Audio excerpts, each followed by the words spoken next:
मेरे YouTube channel में आपका वेलकम। अच्छा, नॉवेल स्टार्ट करने से पहले मैं कुछ कहना चाहता हूँ। मैंने दो प्रीमियम ग्रुप बनाए हैं। एक नॉवेल हॉल प्रीमियम है और दूसरा 18 प्लस प्रीमियम ग्रुप है। नॉवेल हॉल प्रीमियम में 90 प्लस नॉवेल अपलोड हैं अभी, एंड 18 प्लस में 150 से ज़्यादा अडल्ट नॉवेल अपलोड है। अगर आपको मेरे प्रीमियम ग्रुप की मेंबरशिप लेनी है तो आप मुझे टेलीग्राम पे मैसेज कर सकते हैं। थैंक्स। 921 ताओवादी।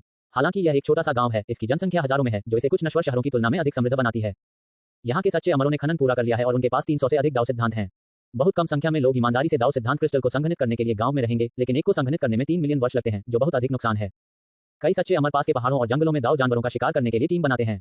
इन नवागंतुकों के लिए दाव जानवरों पर अधिकांश दाव सिद्धांत ऐसे हैं जिन्हें उन्होंने दोहराया नहीं है, इसलिए उनका शिकार करना बेहद लाभदायक है। एक दाव जानवर के मरने के बाद उसकी लाश पर सभी दाव सिद्धांत प्रकट होंगे और धीरे धीरे लुप्त हो जाएंगे, आमतौर पर 1 से 3 दिनों के भीतर पूरी तरह से नष्ट हो जाएंगे। दूसरे शब्दों में, किसी को अपने स्वयं के दाव सिद्धांत की संख्या को जोड़ 1 तक बढ़ाने के लिए केवल 100 से अधिक सामान्य कमजोर दाव जानवरों का शिकार करने की आवश्यकता है। गांव में पहुंचकर आपकी भौहें हल्की सी हो गईं। कुल 3000 लोगों ने आपसे अपने माता पिता को ढूंढने में मदद मांगी। उन्होंने चित्र या स्मारक वस्तुएं प्रदान की जिन्हें उनके बच्चों को ले जाने के लिए भूमिगत भेज दिया गया था। हालांकि यहाँ केवल 5500 अभिभावक ही बचे हैं। कुछ लोगों ने अपने पिता को खो दिया, कुछ ने अपनी मां को खो दिया, और कुछ ताजा धुले कपड़ों की तरह थे, न तो मुड़े हुए थे और न ही लटकाए गए थे। आप बाहर पहुंचे और दाव सिद्धांत क्रिस्टल को संघनित करना शुरू कर दिया। दाव सिद्धांत क्रिस्टल जैसा कुछ 100 मिलियन दाव शक्ति के साथ भी संघनित होने में 1 वर्ष लगता है। सच्ची शक्तियां उन्हें अपने हाथों से संक्षिप्त करने से कतराती हैं।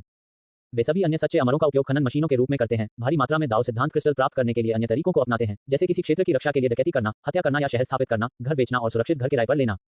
प्रति सेकंड एक को संघनित करने के लिए 30 ट्रिलियन दाव पावर की आवश्यकता होती है, जो मोटे तौर पर 2 अरब स्तर के ट्रू इमोर्टल के स्तर के बराबर है। आपने 1 सेकंड का भी उपयोग नहीं किया। आपके द्वारा संघनित किए गए दाव सिद्धांत क्रिस्टल ने सैकड़ों प्रकाश वर्ष के क्षेत्र को भर दिया। प्रत्येक कण का आकार केवल आधा उंगली था।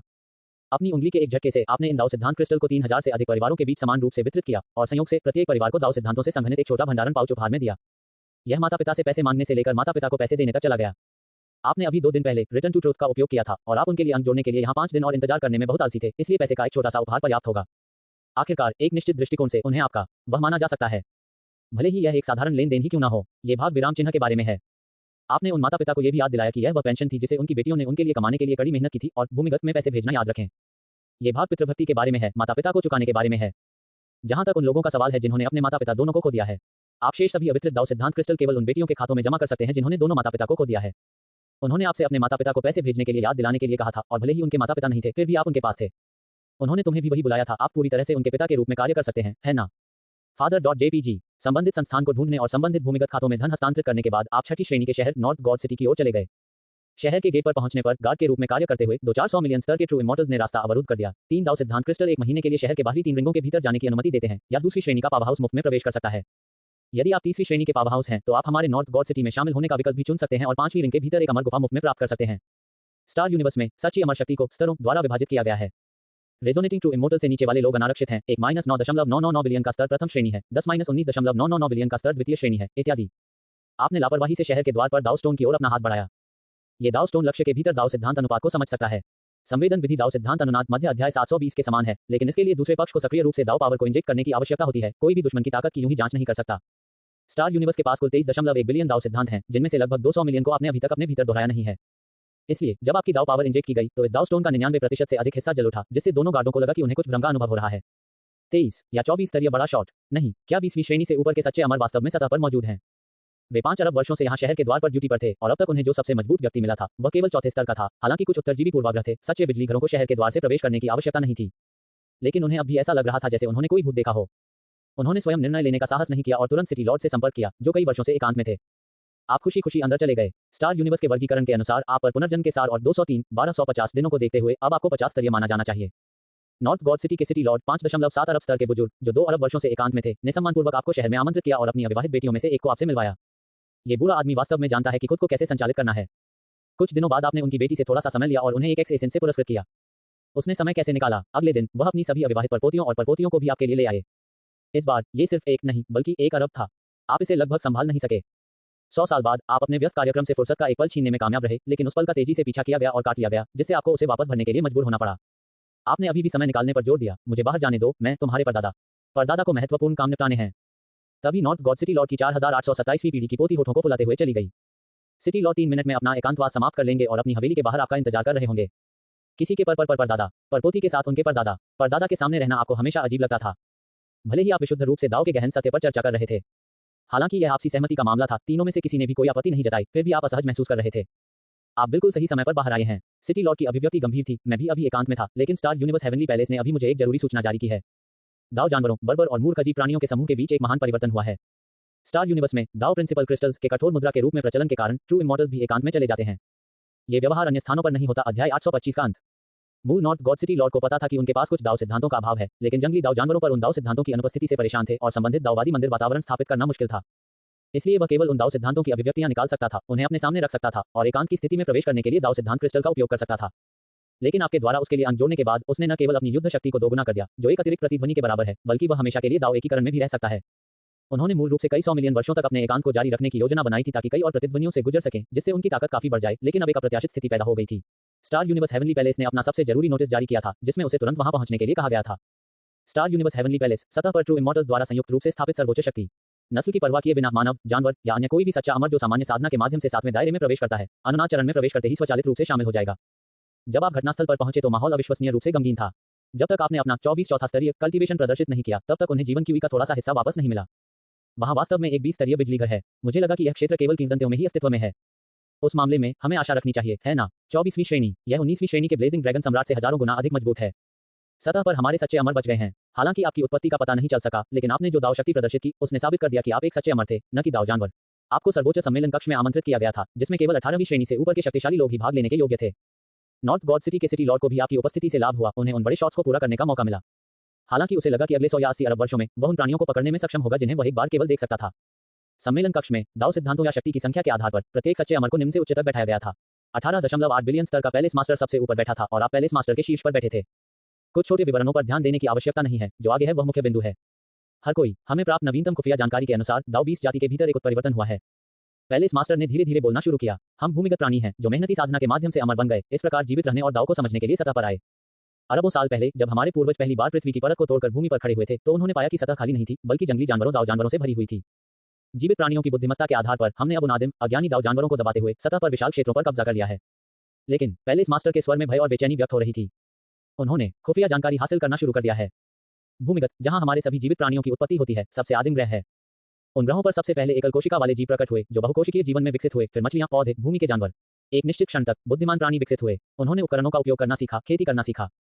इस प्रकार ग्रह के स्वामी प्रकट हुए। वह थोड़ा रुका, उसकी अभिव्यक्ति अत्यंत गंभीर थी। अब उन दाव जानवरों के बीच बुद्धिमान जातियां भी प्रकट हो गई हैं। ये बिल्कुल अंतिम गुणात्मक परिवर्तन है, एक विलुप्ति जो सच्चे अमरों की खेती करने वाले हमें नष्ट कर देगी। यह एक भयानक आपदा है जो पूरी सतह और यहां तक कि भूमिगत को भी नष्ट कर देगी। दाव लोग, पैलेस मास्टर ने अपने हाथ मेज पर पटक दिए, जिससे गड़गड़ाहट की आवाज आए। अधिकतम 200 अरब वर्षों में वे सच्चे अमरों की खेती करने में हमसे कहीं आगे निकल जाएंगे और सतह और भूमिगत पर शासन करेंगे। वे अमर हो जाएंगे और हम नश्वर जो अमर में बदल गए हैं, केवल उनका भोजन बनने के योग्य होंगे। पैलेस मास्टर ने अपना सिर घुमाया। कृपया खड़े हो जाओ, धन्यवाद। आप खड़े होकर, ओह, भले ही दाव लोग अभी अभी उभरे हों, केवल 200 वर्षों में वे हम में से प्रत्येक को पीछे छोड़ देंगे, क्योंकि वे हैं जनजात दाव निकाय, अनंत काल तक दाव एकीकरण में रहने वाले। आप नॉर्थ गॉड सिटी लॉर्ड, क्या ये सब है? 922 अर्जित अमरों और जनजात अमरों के बीच समयपूर्व लड़ाई। निष्पक्ष होने के लिए दाव लोग वास्तव में बहुत डरावने हैं। दाव सिद्धांत जीव सामान्य प्राणियों से भिन्न होते हैं। सामान्य प्राणियों में मांस और रक्त होता है, यहाँ तक कि कुछ आत्मा जीवन रूप या चुंबकीय क्षेत्र से बने अन्य असामान्य जीवन रूप, उन सभी के पास अस्तित्व का एक मूर्त शरीर है और उनके शरीर कई दाव सिद्धांतों को प्रकट कर सकते हैं। दूसरी ओर दाव सिद्धांत जीव बिल्कुल विपरीत हैं। वे केवल दाव सिद्धांतों द्वारा प्रकट विशिष्ट रूप हैं। वास्तव में उन्हें बिल्कुल भी प्राणी नहीं माना जा सकता है। उनके पास प्रजनन या जीवित रहने की कोई क्षमता नहीं है। कुछ वर्चुअल कोड या एआई छवियों की तरह, एक बार जब वे अपने संगत प्रोग्राम मूल ब्रह्मांड को छोड़ देते हैं और वास्तविकता शून्य के असीम सागर या अपने एआई डेटा विभिन्न मापदंडों के साथ अन्य ब्रह्मांड के साथ असंगत सॉफ्टवेयर में प्रवेश करते हैं, तो वे धुएं की तरह गायब हो जाएंगे। आपका सार पुरस्कार और दंड दाव सिद्धांत प्राणियों के खिलाफ अप्रभावी है, क्योंकि सार प्राधिकरण एक जीवन क्षेत्र प्राधिकरण है जो केवल जीवित प्राणियों पर प्रभावी है। दाव सिद्धांत जीव महान दाव के शुद्ध अवतार हैं, उन पर एक भी ठोस चीज नहीं है, उन्हें सच्चा प्राणी नहीं माना जा सकता है। तो बस इतना ही। मुझे लगा कि कोई दाव जानवर आपके आशीर्वाद वाले किसी व्यक्ति के साथ जुड़ गया है, जिससे संकरण हुआ और दाव लोगों का जन्म हुआ। युनशॉ को इस बात का संदेह नहीं था कि कुछ मांगरूपी दाव जानवरों ने 14 के साथ संबंध बना लिया था, क्योंकि 14 बांझपन का एक उत्कृष्ट मामला था। यदि यह यू और यूशी होते, जो अभी भी खेती में बहुत कम थे और केवल वेल को मारना जानते थे, तो उन्हें जलात्मा द्वारा ले लिया गया होगा और आत्माओं में बनाया गया होगा। लेकिन वर्तमान 14 ने सबसे गहन दाव सिद्धांत के साथ बांझपन को बिल्कुल व्यक्त किया है। अब आत्माओं का भी पालन पोषण नहीं किया जा सकता। दाव लोगों के जन्म का आपसे कोई लेना देना नहीं है, वे इस ब्रह्मांड के भीतर एक प्राकृतिक विकास हैं। ये सिर्फ इतना है कि उन्हें बनाने वाले दाव सिद्धांत कभी कभी कुछ बुद्धिमान प्राणियों की मस्तिष्क संरचना की नकल करते हैं, मेमोरी स्ट्रिप्स और विचार प्रतिस्थापन की क्षमता जोड़ते हैं, जिससे उन्हें अपने स्वयं के कोड दाव सिद्धांत को अपडेट करने की अनुमति मिलती है। और इसी तरह, क्योंकि वे जीवित प्राणी नहीं हैं, दाव लोगों को अन्य दाव सिद्धांतों को आत्मसात करने में कोई कठिनाई नहीं होती है, या यहाँ तक कि दाव सिद्धांतों को दोहराने के लिए स्थायी रूप से दाव के साथ विलय हो जाता है। यह एक सामान्य व्यक्ति की तरह है जो मजबूत बनना चाहता है और उसे मांसपेशियों का व्यायाम करने और एक असाधारण प्रणाली विकसित करने की आवश्यकता होती है। लेकिन एक स्नोबॉल जो मजबूत बनना चाहता है, उसे केवल बर्फ में लौटने की जरूरत होती है। उनका सबसे बड़ा दोष यह है कि वे कभी भी अपने मूल ब्रह्मांड को नहीं छोड़ सकते हैं, न ही उनके पास वास्तव में जीवित आत्मा है। सब कुछ केवल एक प्रोग्राम प्रतिक्रिया है। हालांकि इस कार्यक्रम का खुफिया स्तर अधिकांश जीवित लोगों की तुलना में बहुत अधिक हो सकता है। आप और नॉर्थ गॉड सिटी लॉर्ड चुपचाप सम्मेलन कक्ष में लोगों को बहस करते हुए देख रहे थे। वे योजनाएं बना रहे थे। कुछ लोग सीधे तौर पर दाव लोगों का अमानवीय विनाश करना चाहते थे, जबकि अन्य लोग दाव लोगों को बैचों में उठाना चाहते थे और उनके मोटे हो जाने के बाद दाव सिद्धांतों को प्राप्त करने के लिए उनका वध करना चाहते थे, जो आमतौर पर प्राप्त करना कठिन होता है। कई और लोगों ने निराशा दिखाई क्योंकि वे दाव लोग बहुत तेजी से बढ़े और वे स्वयं स्वाभाविक रूप से जमीन पर पैदा हुए प्राणी थे जो लगातार उभर रहे थे और उन्हें मिटाना असंभव था। अगर एक भी छूट गया और 20 अरब वर्षों तक चुपचाप बढ़ने दिया गया तो यह जमीन पर सभी जीवित प्राणियों के लिए एक आपदा होगी। अन्य ब्रह्मांडों में भले ही दाव सिद्धांत जीव बड़े पैमाने पर हैं, ये केवल नश्वर लोगों के लिए चिंता का विषय है। एक सच्चा अमर आसानी से इस ब्रह्मांड को छोड़ सकता है, शून्य के असीम सागर में जा सकता है या विभिन्न मापदंडों के साथ अन्य ब्रह्मांडों में जा सकता है। लेकिन स्टार यूनिवर्स अलग है। जितना अधिक वे आकाश की ओर चढ़ते हैं, उतना अधिक गुरुत्वाकर्षण खिंचाव का अनुभव करते हैं। ब्रह्मांडीय भगवान बने बिना वे हमेशा के लिए ब्रह्मांड की सतह पर गुरुत्वाकर्षण क्षेत्र में फंस जाएंगे। इन सच्चे अमरों की अनुभूति में ब्रह्मांड केवल वही है जिसमें वे रहते हैं। ब्रह्मांड से परे पूरी तरह से अज्ञात स्थान है, क्योंकि किसी ने भी कभी भी सफलता हासिल नहीं की है। वे एक ग्रह के वायुमंडल में फंसे प्राणियों की तरह हैं, जो इस बात से अनजान है कि उनके ब्रह्मांड से परे कोई अन्य ब्रह्मांड भी है या नहीं। बेशक अबो द्वारा स्टार यूनिवर्स को संशोधित किए जाने के बाद यह अरबों वर्षों या उससे भी अधिक समय तक शून्य के असीम सागर में मौजूद रहा और स्वाभाविक रूप से अन्य भटकते सच्चे अमर इस स्थान पर प्रवेश कर गए। हालांकि जब उन्होंने इस ब्रह्मांड के वातावरण में फिर से प्रवेश किया तो वे एक बेहद भयानक गुरुत्वाकर्षण बल द्वारा पकड़ लिए गए और सीधे जमीन पर गिर पड़े। इस बात की तो बात ही छोड़ दीजिए कि क्या वे गिरने से मारे जाएंगे। वायुमंडल में प्रवेश करने पर उस गुरुत्वाकर्षण की फाड़ने वाली शक्ति 15 बिलियन स्तर के ब्रह्मांडीय भगवान को मार सकती है। तो वे विदेशी सच्चे अमर जिनके प्रारंभिक दाव फल केवल कुछ या दर्जनों अंक थे, जैसे ही वे प्रवेश करते थे सुरक्षित रूप से उतरने की बातों दूर, आकाश में ऊंचे रहते हुए भी टुकड़े टुकड़े हो गए। समय के साथ ये स्थान स्वाभाविक रूप से अलग थलग हो गया। कोई भी सच्चा अमर बाहरी मामलों के बारे में नहीं जानता था, यह मानते हुए कि हमेशा केवल एक ही ब्रह्मांड था। न ही स्टार यूनिवर्स में कोई प्राचीन सच्चा अमर जीवित बचा था जो संशोधित होने से पहले इसकी उपस्थिति को समझता था, क्योंकि अबो ने संशोधन सामग्री स्थापित करने के बाद सीधे स्टार यूनिवर्स को विस्फोटित और पुनः आरंभ करने का कारण बना दिया। यहाँ सभी जीवित प्राणी बाद में पैदा हुए थे। लगभग 90 साल पहले सच्चे अमर ने जंगल में दाव लोगों के अस्तित्व की खोज की थी। सबसे पहले उन्होंने इस पर ज्यादा ध्यान नहीं दिया, क्योंकि वहां कुछ निश्चित स्तर की बुद्धि वाले दाव जानवर थे। यद्यपि वह दाव व्यक्ति सतह से दाव सिद्धांतों की नकल कर रहा था, वह केवल पालती मारकर बैठा था। उस सच्चे अमर ने लापरवाही से दाव व्यक्ति को नष्ट कर दिया, जिसकी ताकत अभी तक एक स्तर तक नहीं पहुंची थी, और फिर इस मामले को उसके दिमाग से बाहर निकाल दिया। लेकिन 80 साल पहले, 70 साल पहले, 50 साल पहले वे कई गुना बढ़े। किसी ने उन्हें एक संरचना में बंद कर दिया, लेकिन पाया कि वे अभी भी मजबूत हो रहे थे। वे संरचना पर दाव सिद्धांतों की नकल कर रहे थे। एक साधारण गणना के अनुसार दाव लोगों की पहली खोज से लेकर अब तक 100 वर्षों से भी कम समय में उनकी जनसंख्या शून्य से बढ़कर 10 मिलियन से अधिक हो गई है। तुम्हें यह सामान्य लगता है, महज 10 करोड़ की आबादी जो आपसे कमतर है। आपके पास सैकड़ों अरब लोग हैं। इस तरह की बात सरल है। आपने इन सच्चे अमरों को एक छोटा सा लाभ देने का फैसला करके अपनी उंगलियां चटका ली। आखिरकार आप पहले से ही उनके सिर पर बैठे थे। नहीं, तुम सचमुच शीर्ष पर बैठे हो, लेकिन आशीर्वाद देने से पहले आपको लगा कि कुछ गड़बड़ है और आपने पहले भविष्य तलाशने का फैसला किया। क्योंकि यह बहुत संयोग था, आपके स्टार यूनिवर्स में आने से पहले ये ब्रह्मांड बिना किसी विशेष बदलाव के अनगिनत अरबों वर्षों से गुजर चुका था। लेकिन आप यहाँ केवल 100 साल से कुछ अधिक समय से थे और इतना अभूतपूर्व व्यापक परिवर्तन हुआ जिससे आपके लिए यह संदेह करना मुश्किल हो गया कि इस ब्रह्मांड में कोई साजिश रच रहा है या नहीं। तो ये पता चला है, अबो द्वारा संशोधित किए जा रहे स्टार यूनिवर्स के बारे में पिछली सभी सामग्री सिर्फ सिम्युलेटर का वर्णन था। तुम्हें अभी तक अबो के अस्तित्व के बारे में भी पता नहीं है। इस बार भविष्य में आपने लापरवाही से काम करना शुरू कर दिया। जैसा कि सभी जानते हैं, जब कोई अभी तक ब्रह्मांडीय भगवान नहीं बन पाया है और पूरे ब्रह्मांड को नियंत्रित नहीं कर सकता है, तो इस ब्रह्मांड के पीछे के मास्टरमाइंड को मजबूर करने का सबसे अच्छा तरीका नष्ट करना है। सीधे मेज पलटना, सब कुछ तोड़ना और नष्ट करना। वर्तमान में आप अपने अवतरण ओवले के 1053वें दिन पर हैं और आप जिस दाव शक्ति का प्रयोग कर सकते हैं वह पहले ही 27 अरब स्तर के ब्रह्मांडीय भगवान से कहीं अधिक हो चुकी है। लगभग एक पल में आपने पूरे स्टार यूनिवर्स की संरचना को तोड़ दिया, पृथ्वी को पाउडर में कुचल दिया, गुरुत्वाकर्षण क्षेत्र को मिटा दिया और ब्रह्मांड के मूल को पकड़ लिया। इस प्रकार एक गोल केक का भयभीत प्रेत उभरा। तुम कौन हो? पहली नजर में आपने इसे अबो के साथ नहीं जोड़ा, जो भी सिमुलेशन में दिखाई दिया था, क्योंकि जब से आपने आखिरी बार सिमुलेशन देखा था तब से 10 लाख साल से अधिक समय हो गया है और भविष्य में आपके द्वारा अनुभव किए गए समय की गिनती करते हुए यह 100 मिलियन से भी अधिक वर्ष था। आपने उत्सुकता से पूछा, क्या आप इस ब्रह्मांड के छिपे हुए ब्रह्मांडीय भगवान हैं?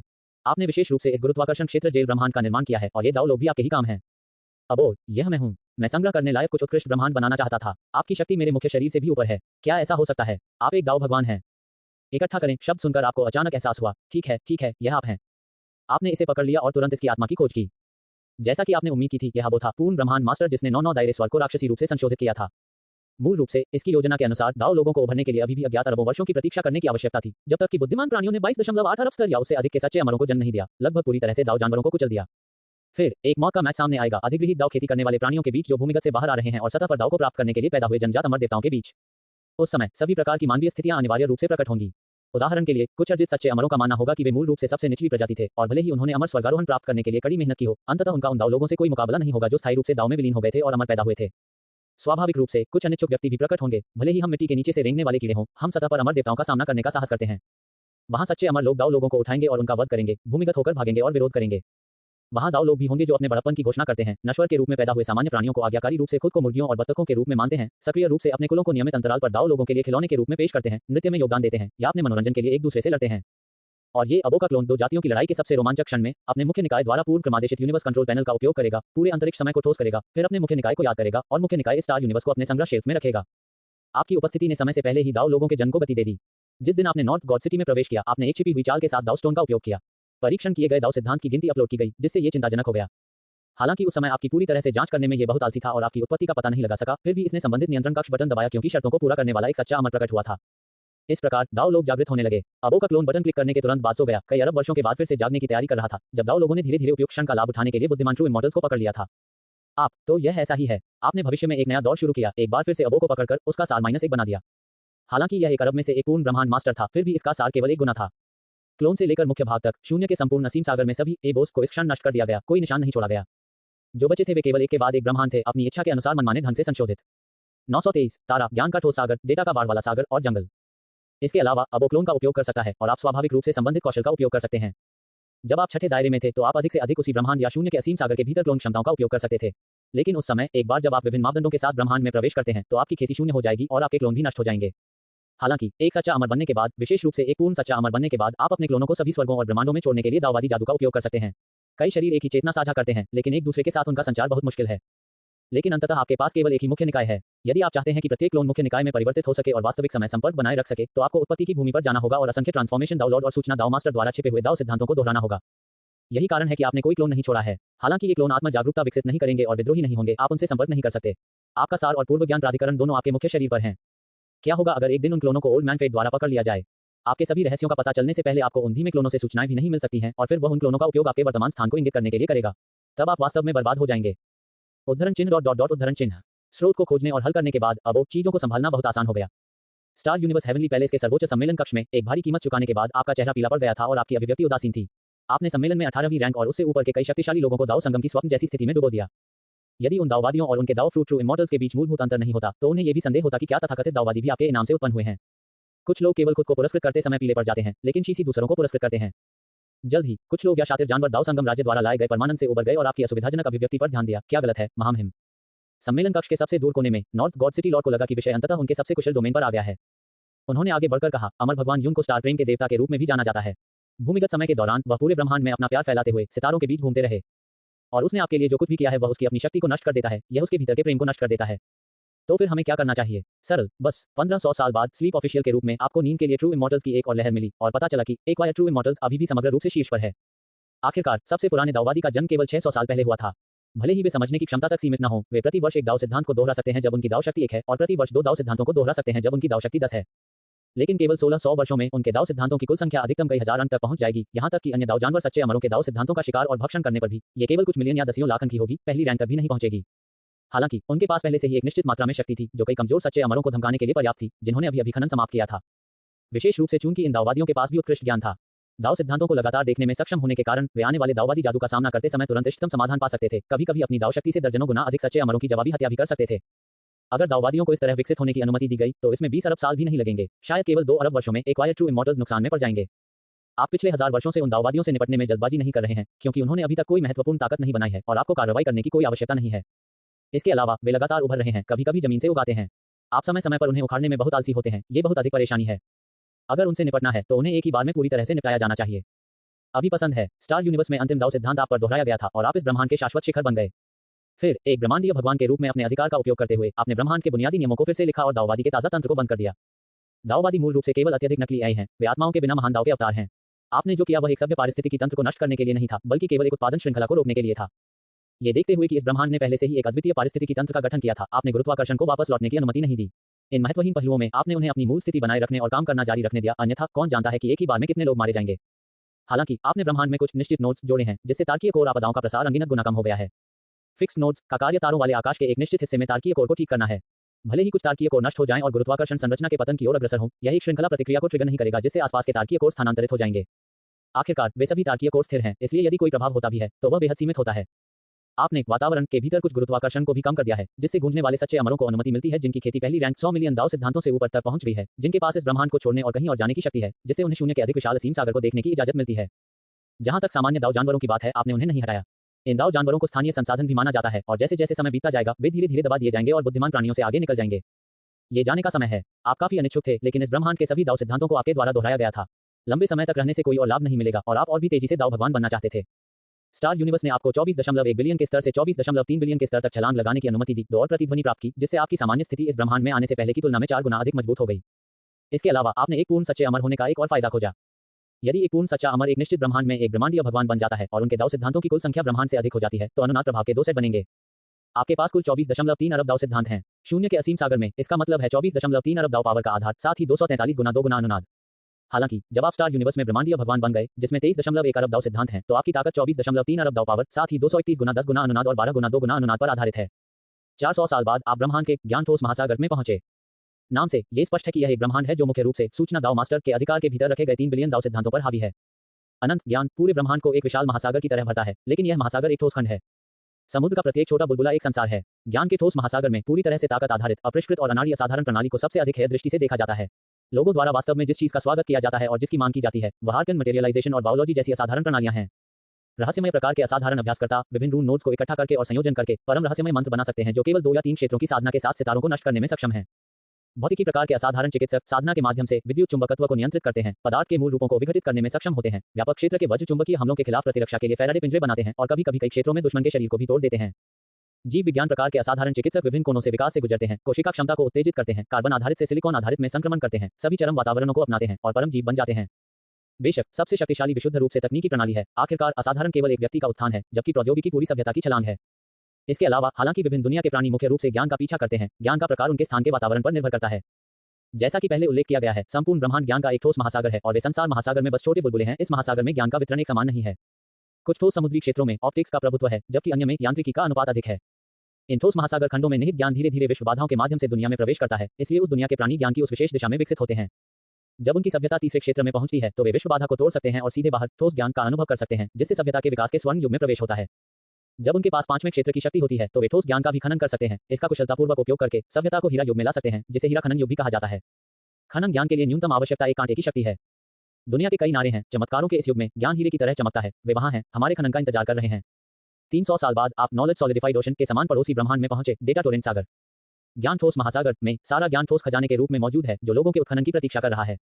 हालांकि डेटा टोरेंट सागर में वह ज्ञान कुछ तरंगों या विकिरण के रूप में प्रकट होता है जो पूरे ब्रह्मांड में बिखरता है।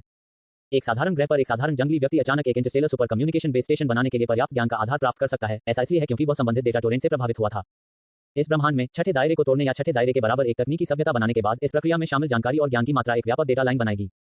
ये डेटा लाइन ब्रह्मांड के माध्यम से बेतरतीब ढंग से यात्रा करेगी, एक के बाद एक भाग्यवान व्यक्ति को संचारित करेगी जिसके माध्यम से यह गुजरती है। ज्ञान को काटा नहीं जाएगा और विज्ञान पर एकाधिकार नहीं किया जा सकता है, क्योंकि वे डेटा टोरेंट हमेशा के लिए मौजूद रहेंगे और यहाँ तक कि सच्चे अमर भी उन्हें अलग नहीं कर सकते हैं। यहाँ तक कि अनंत दूर के भविष्य में भी सामान्य बच्चों को अचानक अरबों साल पहले छठे क्षेत्र की सभ्यता की संपूर्ण ज्ञान संपदा प्राप्त होगी। Data torrent C99 realm heaven और स्टार यूनिवर्स की तरह अब द्वारा सावधानीपूर्वक डिजाइन किया गया एक ब्रह्मांड था, बस उस दिन का इंतजार कर रहा था जब यह अपनी सबसे उत्तम स्थिति में विकसित हो ताकि वह इसे एकत्र कर सके और सावधानीपूर्वक इसकी प्रशंसा कर सके। 109,000 वर्ष पुराने 24.7 अरब दाव सिद्धांत। आप प्रिमोडियल वर्ल्ड के समान एक भव्य ब्रह्मांड में पहुंचे। प्रिमोडियल वर्ल्ड, युन शॉ ने सोचा। प्राइमोडियल वर्ल्ड शैली एक फैन फिक्शन वेब उपन्यास विश्वदृष्टि है जो journey to the west, investiture of the gods और विभिन्न शास्त्रीय मिथकों पर आधारित है जो एक लेखक द्वारा एकीकृत और निर्मित है। सेटिंग्स बहुत अव्यवस्थित हैं। लेखक लगातार इसके आधार पर विभिन्न तीसरी और चौथी सृजन सेटिंग्स जोड़ते रहते हैं। कुछ सेटिंग्स में शातिर जानवरों की महान विपत्तियां हैं, जबकि अन्य में दाव पूर्वज होंगजुन का असली रूप सिर्फ एक केचुआ है।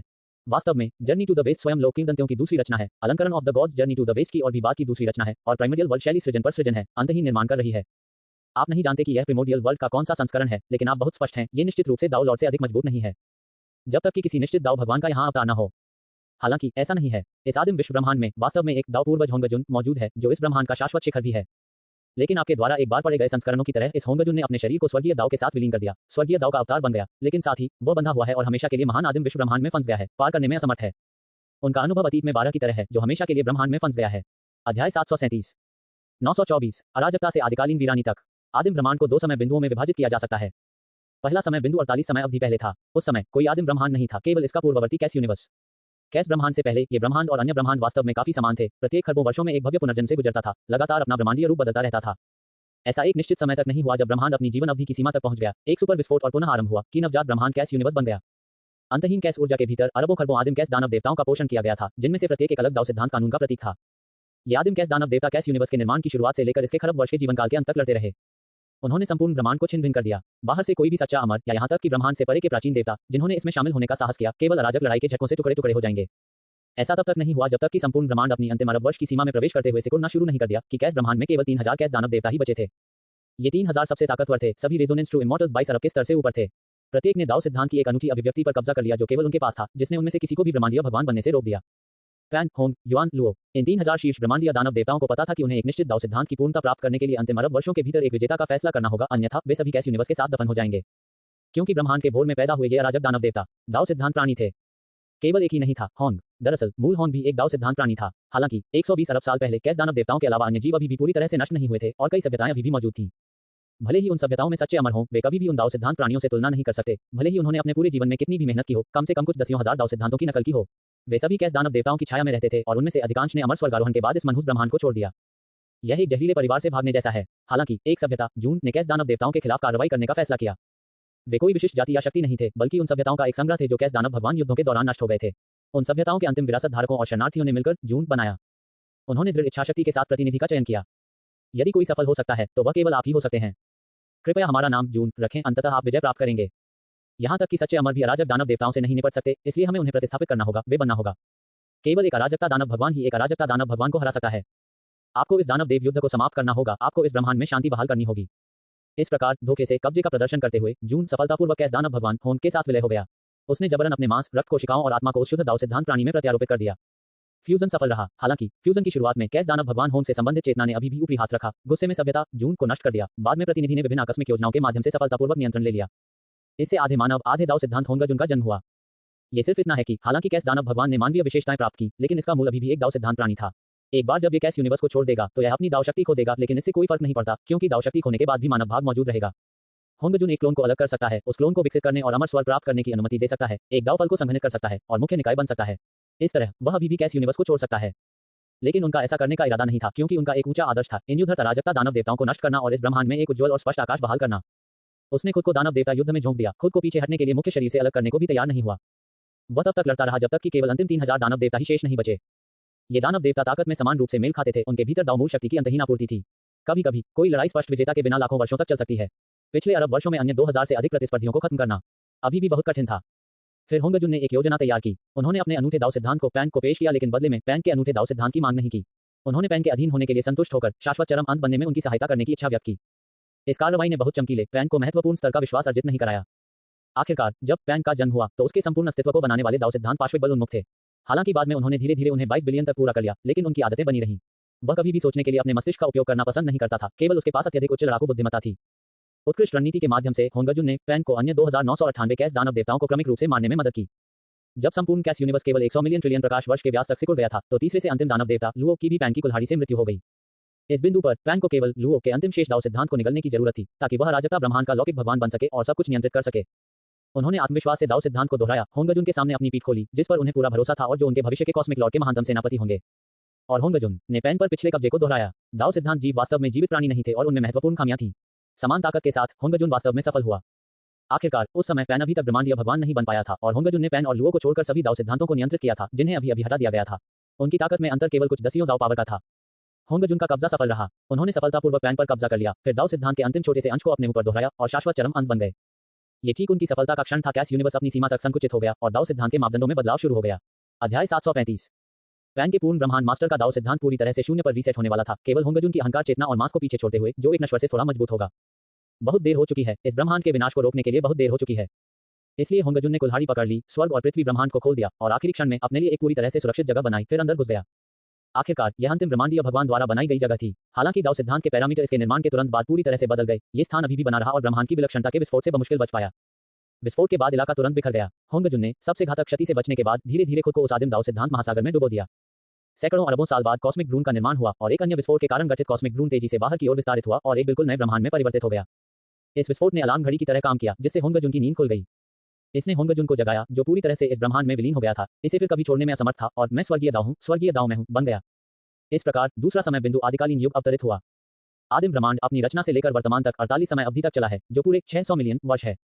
जब आप इस ब्रह्मांड में कदम रखेंगे तो आप फलते फूलते आदिम भव्य ब्रह्मांड को देखेंगे। 8800 अक्षर, 925, 6 संतों के प्रक्षेपण, स्वर्ग की छाया। प्राइमरियल यूनिवर्स अभी के लिए बाकी सब चीजों को अलग रखते हुए इसका विशाल द्रव्यमान अकेले ही अपनी सीमा के करीब है, जिसका व्यास आपके द्वारा विस्तारित किए जाने के बाद लाइट 10 सोर्स से 100 ट्रिलियन गुना बड़ा है। अधिकांश ब्रह्मांड सृजन और विनाश के निरंतर चक्र से गुजरने के कारण पर्याप्त ऊर्जा जमा नहीं कर पाते हैं। ढहने और पुनः चालू होने से पहले वे पर्याप्त आकार में विस्तारित होने में असमर्थ हैं, जिसके कारण उनका व्यास केवल 21-130 प्रकाश वर्ष के आसपास ही रह जाता है। और होंगजुन शाश्वत अंत बनने के बाद ब्रह्मांड की आत्मा की तरह स्वाभाविक रूप से आदिम ब्रह्मांड के शाश्वत अस्तित्व को सुनिश्चित कर सकता है। आपने आदिम ब्रह्मांड में प्रवेश किया और आपको थोड़ा आश्चर्य हुआ। इस ब्रह्मांड का आंतरिक भाग सूक्ष्म क्षमता से अनगिनत खंडों में विभाजित हो गया, जिससे असंख्य असीमित विमान बन गए। सरल शब्दों में, ब्रह्मांड के आंतरिक भाग को अतिरिक्त रूप से सर्वोच्च आदिम, उपादिम, सामान्य आदिम इत्यादि में विभाजित किया गया था। सर्वोच्च मौलिक वह स्थान है जहां मूल ब्रह्मांड रहता है, जिसमें दाओवाद के 3 शुद्ध संत, बौद्ध धर्म के 2 संत और नुवा शामिल हैं। ये 6 मानक संत जो सबसे शक्तिशाली संत भी हैं। उन सभी ने प्राइमर्डियल यूनिवर्स के विकास में महान योगदान दिया और होंगजुन द्वारा उन्हें दाओ सिद्धांत की समझ का अंतिम छोटा सा हिस्सा प्रदान किया गया, जिससे वे संत की उपाधि प्राप्त कर सके। प्रत्येक एक शाश्वत अंत है।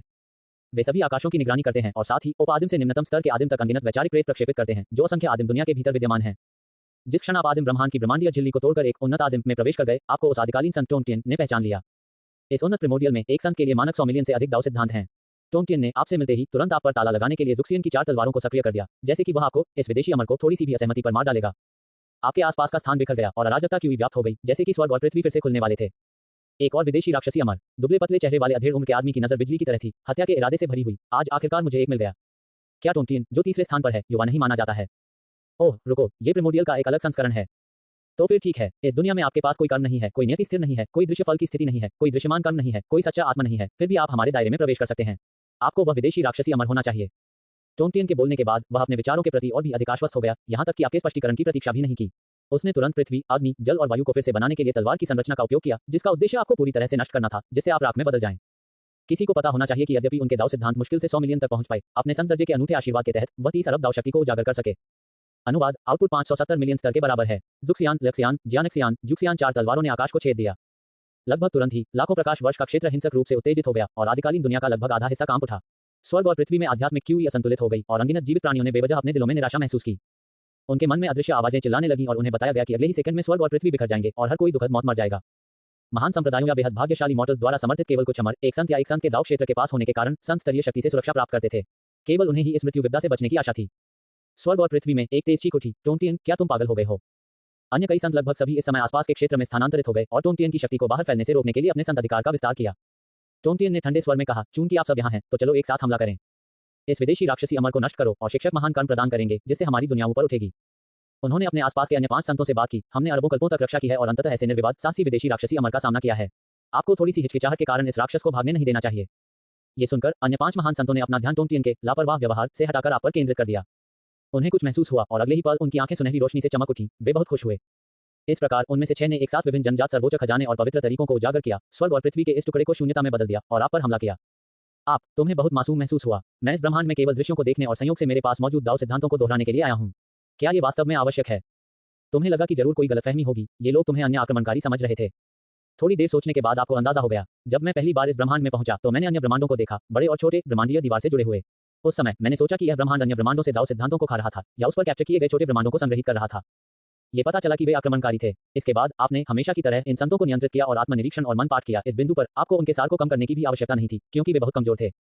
हे भगवान, ये वास्तव में एक आदिम विश्व दृष्टिकोण है। रुको, यह क्या है? आपको पता चला कि टोंगटियन, जिसकी आत्मा आप खोज रहे थे, को एक समस्या थी। उसकी आत्मा अत्यंत उच्च स्तरीय पदार्थ के एक टुकड़े में उलझी हुई थी। यदि आपकी दाव सिद्धांत गणना एक निश्चित स्तर तक नहीं पहुंची होती, तो आप वास्तव में ध्यान नहीं दे पाते। आपने अपने दाव सिद्धांत दृष्टिकोण को सक्रिय करना चुना और इस मौलिक दाव सिद्धांत प्रत्यक्ष टकटकी के तहत आपको एक सुराग मिला। ये स्थिति प्रक्षेपण प्रतिपादन की एक चतुराई थी। सुप्रीम प्रिमोडियल में 6 संतों ने अन्य सभी निचले स्तर के प्रिमोडियल्स के लिए अपनी स्थिति विशेषताओं का अनुमान लगाया, जिससे 3 शुद्ध लोगों जैसे संतों का जन्म भी उन प्रिमोडियल्स में हुआ। हालांकि एक समस्या है, निचले स्तर के आदिम संत सर्वोच्च आदिम के 6 संतों के क्लोन नहीं हैं, बल्कि नकलची हैं। उदाहरण के लिए, इस उन्नत प्रिमोडियल में जहां आप वर्तमान में हैं, यहाँ के टोंगटियन और झुंती शुद्ध आत्म जागरूकता वाले जीवित प्राणी हैं। बात बस इतनी है कि जब इस आदिकाल का निर्माण हुआ, तो उन 6 सर्वोच्च संतों की छाप पहले से ही स्वर्ग और पृथ्वी पर मौजूद थी। इस प्रकार इस प्राइमोडियल में 6 व्यक्तियों को स्वाभाविक रूप से चुना गया था। उनकी छवियां, व्यक्तित्व और स्वभाव धीरे धीरे सर्वोच्च 6 संतों के समान विकसित हुए। या इसे दूसरे तरीके से कहें तो वे इन समानांतर आदिकालीन समय सीमाओं में सर्वोच्च 6 संतों के अनुरूप हैं। सर्वोच्च 6 संतों ने संपूर्ण आदिम ब्रह्मांड को आदेश दिया, जब भी नए स्वर्ग और पृथ्वी, नए आदिम जन्म लेंगे, तो उनके समान लोग और संत उनके भीतर प्रकट होंगे। वे उनकी परछाइयां हैं और कुछ आवश्यक क्षणों में वे उनके भी बन सकते हैं। 926 ब्रह्मांड को आशीर्वाद। 6 संत अनगिनत आदिम ब्रह्मांडों में अनगिनत संख्या में मौजूद हैं, लेकिन केवल एक ही दाव पूर्वज होंगजुन है। भले ही आदिम ब्रह्मांड के दाव पूर्वज, इसके 6 संतों द्वारा पूजे जाने वाले शिक्षक हमेशा एक ही होंगजुन, स्वर्गीय दाव के अवतार होते हैं, जो ब्रह्मांड में विलीन हो गए। जब आप सेंट टोंगटियन की स्थिति के अनुमानित प्रतिपादन को छूते हैं, तो यह इस ब्रह्मांड के 6 होंगजुन को शामिल नहीं, शाश्वत अंत में से एक सच्चे टोंगटियन को चिंतित करने के बराबर है। 26.3 अरब स्तरों का एक ब्रह्मांडीय भगवान, ये भरा नहीं है। यू शॉ ने अपनी ठुड्डी पर हाथ फेरते हुए सोचा। आदिकालीन ब्रह्मांड पूरे 48 समय अवधि के लिए विकसित हुआ था। भले ही ये दाव लॉर्ड्स द्वारा एकाधिकार प्राप्त 10 लाख दाव सिद्धांतों द्वारा सीमित था, यह आदिम ब्रह्मांड अब तक 26.999 अरब तक पहुंच जाना चाहिए था, है ना? क्या ऐसा इसलिए है क्योंकि कई अन्य ब्रह्मांडों ने आक्रमण किया है? इसके ब्रह्मांड में दाव सिद्धांतों की संख्या में लगातार उतार चढ़ाव हो रहा है, कभी शांति नहीं मिल रही है। 26.3 अरब स्तरों का एक ब्रह्मांडीय भगवान, ये वास्तव में एक दबाव है, क्योंकि आप अभी तक पुनर्जन्म में पर्याप्त समय तक नहीं उतरे हैं और केवल 25.5 अरब स्तरों की शक्ति ही लगा सकते हैं। प्रतिद्वंद्वी की दाव पावर तीव्रता आपसे 300 मिलियन गुना अधिक है। ऐसा लगता है कि आप केवल पर्याप्त दंड का उपयोग करके ही लड़ सकते हैं। हालांकि आपको आश्चर्य होगा कि यह टोंटियन अपने क्लोन जितना चिड़चिड़ा नहीं था, इसके बजाय वह परिष्कृत और मिलनसार दिखाई दिए। ऐसा लगता है कि मैंने सम्मानित अतिथि को हंसाया है। आपको किंवदंतियों में से बिल्कुल सही अमर होना चाहिए, है ना? सच्चे टोंटियन के मुंह से आपने सब कुछ सीखा। आदिम ब्रह्मांड के जन्म के बाद से दाव पूर्वज होंगजुन एक अत्यधिक घरेलू व्यक्ति रहे हैं, जिनका शून्य के असीम सागर के आसपास भटकने का कोई इरादा नहीं है। उनका पूरा ध्यान अपने स्वयं के ब्रह्मांड को विकसित करने पर था। अपने स्वयं के ब्रह्मांड को मजबूत करने के लिए अन्य ब्रह्मांड दाव सिद्धांतों को सक्रिय रूप से उपभोग करने के बारे में कोई विचार नहीं था। इससे प्राइमोर्डियल यूनिवर्स का जन्म हुआ, जो 22 बिलियन दाव सिद्धांतों के साथ शुरू होने के बावजूद 48 समय अवधि के बाद भी धीरे-धीरे 26.3 बिलियन के स्तर तक बढ़ गया। इसके अलावा ये बड़े हुए दाव सिद्धांत आक्रमणकारियों के खिलाफ होंगजुन के रक्षात्मक जवाबी हमलों के कारण थे। दूसरा कारण यह है कि प्राइमोर्डियल यूनिवर्स एक अन्य शक्तिशाली यूनिवर्स फोर्स के साथ मतभेद में है, जो लगातार एक दूसरे के दाव सिद्धांतों को लूट रहे हैं। वे अनगिनत वर्षों से युद्ध में हैं। तो यह ऐसा ही है। आपने इस भविष्य को समाप्त करते हुए सिर हिलाया। कई बार सफलता दर की भविष्यवाणी और पुष्टि करने के बाद आपका वास्तविक शरीर वास्तव में आदिम ब्रह्मांड में प्रवेश कर गया। संपूर्ण आदिम ब्रह्मांड बहुत विशाल है और अनगिनत छोटे-छोटे आदिम ब्रह्मांडों में विभाजित है। भले ही 6 सर्वोच्च संत हर चीज की निगरानी कर सकते थे, लेकिन उनमें हर कोने में आक्रमण से निपटने की प्रवृत्ति नहीं थी। इसलिए दाव लॉर्ड होंगजुन ने आक्रमणकारियों से निपटने का काम विभिन्न छोटे आदिम विश्व को सौंपा और उन छोटे आदिम ब्रह्मांडों में संतों को आक्रमणकारियों के समाधान पर ध्यान देने का निर्देश दिया। यदि एक छोटे प्राइमोर्डियल यूनिवर्स के संत ने एक आक्रमणकारी को सफलतापूर्वक निष्कासित कर दिया, पकड़ लिया या समाप्त कर दिया और जिक्सियाओ पैलेस में होंगजुन को सूचित किया, तो उन्हें संबंधित पुरस्कार प्राप्त होंगे, जैसे कि प्राइमोर्डियल यूनिवर्स की स्थिति में वृद्धि जहां वे रहते थे, संत के लिए एक उच्च शक्ति सीमा और इसी तरह। यही कारण है कि जब आपने पहले उन्नत आदिम ब्रह्मांड में प्रवेश किया था, तो वे 6 संत आप पर हमला करने के लिए एकजुट हो गए थे। उन्होंने किसी आक्रमणकारी का सामना किए बिना अनगिनत युगों तक प्रतीक्षा की थी। उनकी खेती अरबों वर्षों से 100 मिलियन दाव सिद्धांतों पर रुकी हुई थी और आखिरकार उन्हें आगे बढ़ने का अवसर मिला। वे कैसे आश्चर्यचकित नहीं हो सकते थे? वे खुश कैसे नहीं हो सकते? उन्हें आपको खोजने से रोकना आसान है। सबसे सीधा तरीका दाव सिद्धांतों के साथ अपनी आभा को लगातार छुपाना है। जब तक दाव सिद्धांतों का अच्छी तरह से उपयोग किया जाता है, भले ही वे आपके सामने खड़े हों, वे आपके बारे में कुछ खास नहीं खोज पाएंगे। समस्या को हल करने का एक और बुनियादी तरीका है अपने लिए पास प्राप्त करना। जब आपने आदिम ब्रह्मांड में प्रवेश किया, तो आप जिस पहली दुनिया में पहुंचे, वह अभी भी उन्नत आदिम ब्रह्मांड थी। एक झटके में टोंटियन संप्रदाय के मास्टर आपके सामने प्रकट हो गए। हालांकि आपने इमोर्टल स्लेइंग स्वॉर्ड फॉर्मेशन की स्थापना के लिए उसका इंतजार नहीं किया। एक कदम के साथ आपने शून्य क्षेत्र को तोड़ दिया और इस छोटे आदिम ब्रह्मांड के जिक्सियाओ पैलेस में पहुंचे। इस क्षेत्र में किसी ने भी जिक्सियाओ पैलेस को चौंका देने या परेशान करने की हिम्मत नहीं की। वे 6 नकली संत आमतौर पर कई युगों में केवल एक बार अपने शिक्षक से मिलने की हिम्मत करते थे और अक्सर उन्हें कोई प्रतिक्रिया नहीं मिलती थी। फिर भी आपने सीधे महान द्वार पर दस्तक दी। दरवाजे के अंदर होंगजुन के क्लोनों में से एक था। क्लोन मुख्य निकाय की तरह स्वर्ग और पृथ्वी के निर्माण की शुरुआत में सभी प्राणियों को उपदेश देने और मार्गदर्शन करने के लिए जिम्मेदार था और फिर नींद की स्थिति में प्रवेश कर गया। सब कुछ 6 सर्वोच्च संतों द्वारा प्रबंधित किया जाता था, क्योंकि उन्होंने एक कुशल प्रबंधक बनना चुना था। अब जब तुमने महान द्वार पर दस्तक दी, तो ये क्लोन भी जाग गया। कितना दुस्साहसी! आपके पीछे टोंटियन संप्रदाय के मास्टर ने पीछा किया, उसकी आंखें चमक रही थीं। आपने शिक्षक की शांति को भंग करने की हिम्मत कैसे की? इस समय अपने शिक्षक को चिंतित होने के डर से उसने तलवार बनाने की हिम्मत नहीं की। इसके बजाय एक विचार के साथ उसने जिक्सियाओ पैलेस से पहले सावधानीपूर्वक और चुपचाप आपको मारने का इरादा रखते हुए आपके आसपास मौजूद अन्य 5 संतों को बुलाया। जिक्सियाओ पैलेस के सामने सीढ़ियों पर खून की एक बूंद भी नहीं गिर सकती थी। 6 संतों ने पहले ही अपने सभी संत अधिकार का उपयोग कर लिया था।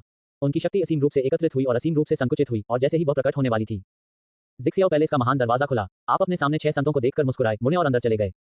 वे अपनी जगह पर जम गए। उनमें से एक तो पूरी तरह से सुन्न महसूस कर रहा था। आप होंगजुन से मिले। उनकी शक्ल बहुत साधारण थी, बिल्कुल आम बूढ़ा आदमी। फिर भी वह रसातल के समान था, स्वर्ग के समान गहन था। ये दाव पूर्वज होंगजुन है। पिछले भविष्य के मुकाबलों में आप substantial reduction, soul search and mind reading combo के माध्यम से इस ब्रह्मांड के संपूर्ण इतिहास को पहले ही समझ चुके थे। होंगजुन द्वारा किए गए चमत्कारों पर आश्चर्य करते हुए आपने उसके प्रति बहुत सम्मान भी रखा। अराजकता वाले दानव देवताओं को धारण करने वाले दाव सिद्धांत प्राणियों के विरुद्ध षड्यंत्र रचना, भागने का कोई रास्ता न छोड़ते हुए सब कुछ खत्म करने की कसम खाते हुए। आप कभी भी इतना नेक इंसान बनना नहीं सीख सके, लेकिन आपने हमेशा उनके लिए सम्मान का भाव रखा। लेकिन आप लापरवाही से दूसरे लोगों के दिमाग को पढ़ते हैं और उनकी निष्ठा का अनादर करते हैं। उसके दिमाग को पढ़ने से पहले आप नहीं जानते थे कि वह एक धर्मी व्यक्ति था। अज्ञान कोई पाप नहीं है। उद्धरण चिन्ह डॉट डॉट डॉट उद्धरण चिन्ह। सच्चाई जानने के बाद ही आप उसकी अधिक मदद कर सकते थे, या यूं कहें कि तभी आपको लगा कि वह आपसे अधिक मदद का हकदार है। आपने अपनी पहचान असंख्य परिवर्तन दाव भगवान के रूप में होंगजुन को बताई, उसके साथ हम सहमति पर पहुंचे और उसे पर्याप्त आशीर्वाद दिया, जिससे उसकी दाव बिजली की खपत 100 खरब में तक कम हो गई। होंगजुन ब्रह्मांड में विलीन हो गया है। ये ब्रह्मांड उसका है, यह उसके अंग है। तो आपने अपने सामने वाले क्लोन को छुआ तक नहीं, आपने अपनी उंगलियां हवा में उछाली और आशीर्वाद पूरा किया। यह आदिकालीन ब्रह्मांड को समृद्धि के एक अभूतपूर्व दौर में प्रवेश करने की अनुमति देने के बराबर था। क्योंकि जब ये ब्रह्मांड संसारों को उत्पन्न करना जारी रखता है, नए मौलिक स्वर्ग और पृथ्वी को खोलना जारी रखता है और स्वाभाविक रूप से उत्पत्ति क्यूई का उत्पादन जारी रखता है, तो उपभोग की गई ब्रह्मांड ऊर्जा मूल मात्रा का केवल 100 खरबवां हिस्सा होगी। यह एक ही स्थान में अधिक प्राणियों को समायोजित कर सकता है, अधिक शक्तिशाली प्राणियों के उद्भव का समर्थन कर सकता है और उन प्राणियों को अधिक परिपूर्णता से रहने की अनुमति दे सकता है। 927 व्यवस्था और प्रागैतिहासिक दुनिया के बीच दुर्भाग्यपूर्ण संबंध। जिसको आपका आशीर्वाद मिला वह सिर्फ होंगजुन और यह ब्रह्मांड नहीं था। यद्यपि आप पहले से ही जन्मे प्राणियों को आशीर्वाद नहीं दे सकते हैं, जन्मजात आत्मा दौड़ और भविष्य में क्रमिक रूप से खुलने वाले नए आदिम ब्रह्मांडों के मामले में उन सभी नवजात प्राणियों को उपभोग के 100 मिलियनवें हिस्से में से एक यह विरासत में मिलेगा। हालांकि संपूर्ण ब्रह्मांड को पुरस्कृत और दंडित करने की यह विधि अधिकांश ब्रह्मांडों में लागू नहीं है, क्योंकि उन ब्रह्मांडों में ब्रह्मांड आत्मा का अस्तित्व नहीं है, वे ब्रह्मांड निर्जीव वस्तुएं हैं। इस आदिम दाव पूर्वज के साथ सीधे व्यवहार करने के बाद उन्होंने आप में एक विशेष आभा जोड़ी। उन्होंने आपको असंख्य आदिम ब्रह्मांडों में पंजीकृत किया, और यह प्रत्यक्ष पंजीकरण था जिसे व्यक्तिगत रूप से ब्रह्मांडीय भगवान द्वारा अनुमोदित किया गया था। अब आप केवल स्वर्ग के व्यक्ति नहीं हैं, बल्कि दाव पूर्वज के प्रतिनिधि हैं। आप जहां भी जाएं, आपके पास मुफ्त मार्ग है। क्या होगा यदि मेरा सामना हाथी के सिर से हो जाए? आप मुड़े और धक्का देकर बड़ा दरवाजा खोल दिया। 6 संत अभी भी स्तब्ध होकर बाहर इंतजार कर रहे थे। ये देखकर कि आप न केवल सुरक्षित रूप से बाहर निकले बल्कि आपके पास सर्वोच्च स्वर्गीय दाव की एक अतुलनीय महान आभा भी थी, वे लगातार स्तब्ध रह गए। वे नहीं जानते थे कि उनके ऊपर उच्च स्तरीय आदिम ब्रह्मांड थे और वे केवल अपने मौजूदा ज्ञान के आधार पर आपकी पहचान का अनुमान लगा सकते थे। वास्तव में कोई अंतर नहीं है, बॉस अभी भी होंगजुन ही है। क्या आप मास्टर के बेटे हैं? ये कैसे संभव है? यदि यह संभव नहीं है तो इस मामले को कैसे समझाया जाना चाहिए? शायद, हालांकि वह डोमेन के बाहर से आता है, वह एक मिलनसार अमर है। उद्धरण चिन्ह डॉट डॉट डॉट उद्धरण चिन्ह। आपने उन्हें नजरअंदाज कर दिया, मुझे परेशान मत करो का संक्षिप्त निर्देश दिया और फिर चले गए। इन 6 संतों ने एक दूसरे को देखा, जिक्सियाओ पैलेस के दरवाजे को देखा जो पूरी तरह से बंद नहीं हुआ था, और अपने गुरु से पूछने के लिए जल्दी से अंदर जाने का फैसला किया। हालांकि जैसे ही उनके पैर सीढ़ियों पर चढ़े, एक अदृश्य अवरोध ने उन्हें पीछे धकेल दिया। बाधा आपके द्वारा निर्धारित की गई थी। आपने इन संतों की ओर तर्जनी उठाई और उसे हिलाया। अपने गुरु को अब और परेशान मत करो, उसे अच्छे से आराम करने दो। क्या किसी बुरे आदमी को परेशान करते रहना शर्मनाक नहीं है? 6 संत, तुम बदमाश, मास्टर को परेशान करने वाले पहले व्यक्ति थे, है ना? उन्होंने अपने श्रापों को अपने सीने में दबा लिया, उन्हें बोलने की हिम्मत नहीं हुई, उनके चेहरे लाल हो गए। मुझे नहीं पता था कि वह पहले इतना परेशान था। अज्ञानता कोई पाप नहीं है। आंतरिक रूप से खुद को माफ करने के बाद आपको पहले होंगजुन के बारे में अपने दिमाग को पढ़ने की याद आई। वह वास्तव में पीड़ित और थके हुए थे, दर्जनों समय अवधि के दौरान चिंता करते हुए कर्म प्रणाली की स्थापना की, असंख्य आदिम ब्रह्मांडों के विवरणों को सावधानीपूर्वक विभाजित किया, आदिम ब्रह्मांड के निर्माण की शुरुआत में संतों को उपदेश दिया और उन्हें दोहराने के लिए हजारों वर्षों तक दाव सिद्धांतों को प्रस्तुत किया। उन्होंने ब्रह्मांड का विस्तार करने के लिए अपनी सारी शक्ति का उपयोग किया, अंडरवर्ल्ड पुनर्जन्म की स्थापना का मार्गदर्शन किया। इसलिए उन्होंने बहुत सारे काम किए। सब कुछ पूरा होने के बाद वह बस अच्छी तरह से आराम करना चाहते थे, अच्छी नींद लेना चाहते थे।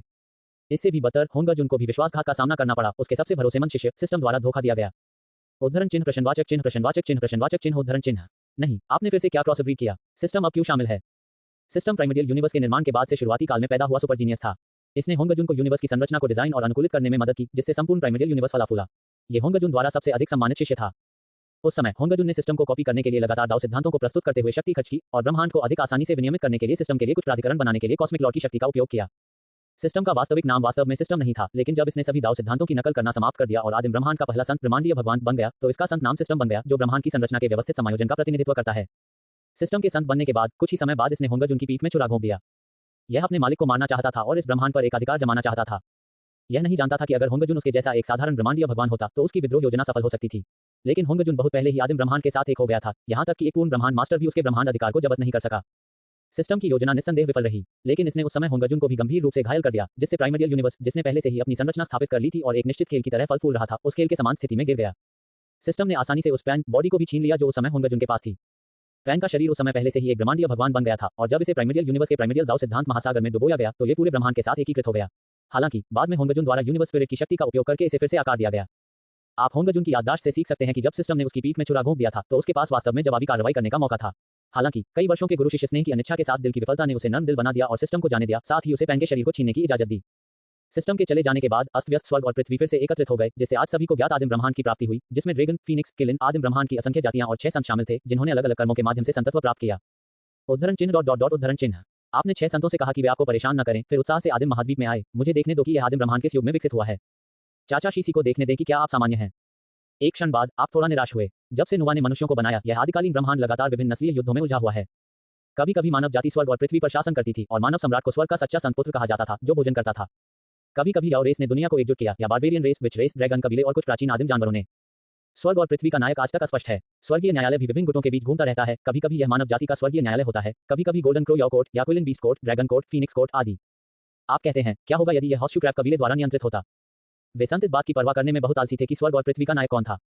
हालांकि होंगजुन मानव रूप में प्रकट हुए थे, लेकिन जिस सभ्यता जून से वह संबंधित थे, वह कैस दानव देवताओं द्वारा नष्ट किए गए विभिन्न कुलों के अभिसरण से बनी थी।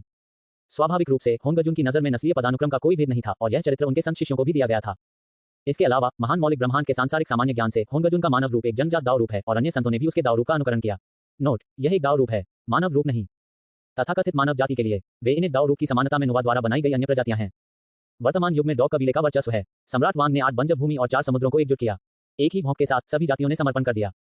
गरीब हाचिमी इस कुत्ते कबीले युग की अनूठी पारिस्थितिकी के तहत बड़े कुत्तों के लिए एक चबाने वाला खिलौना बन गया, जो चबाने और चबाने के लिए जिम्मेदार है। कहा जाता है कि यह उस समय कुत्ते बिल्ली के युद्ध से बची हुई दुश्मनी थी।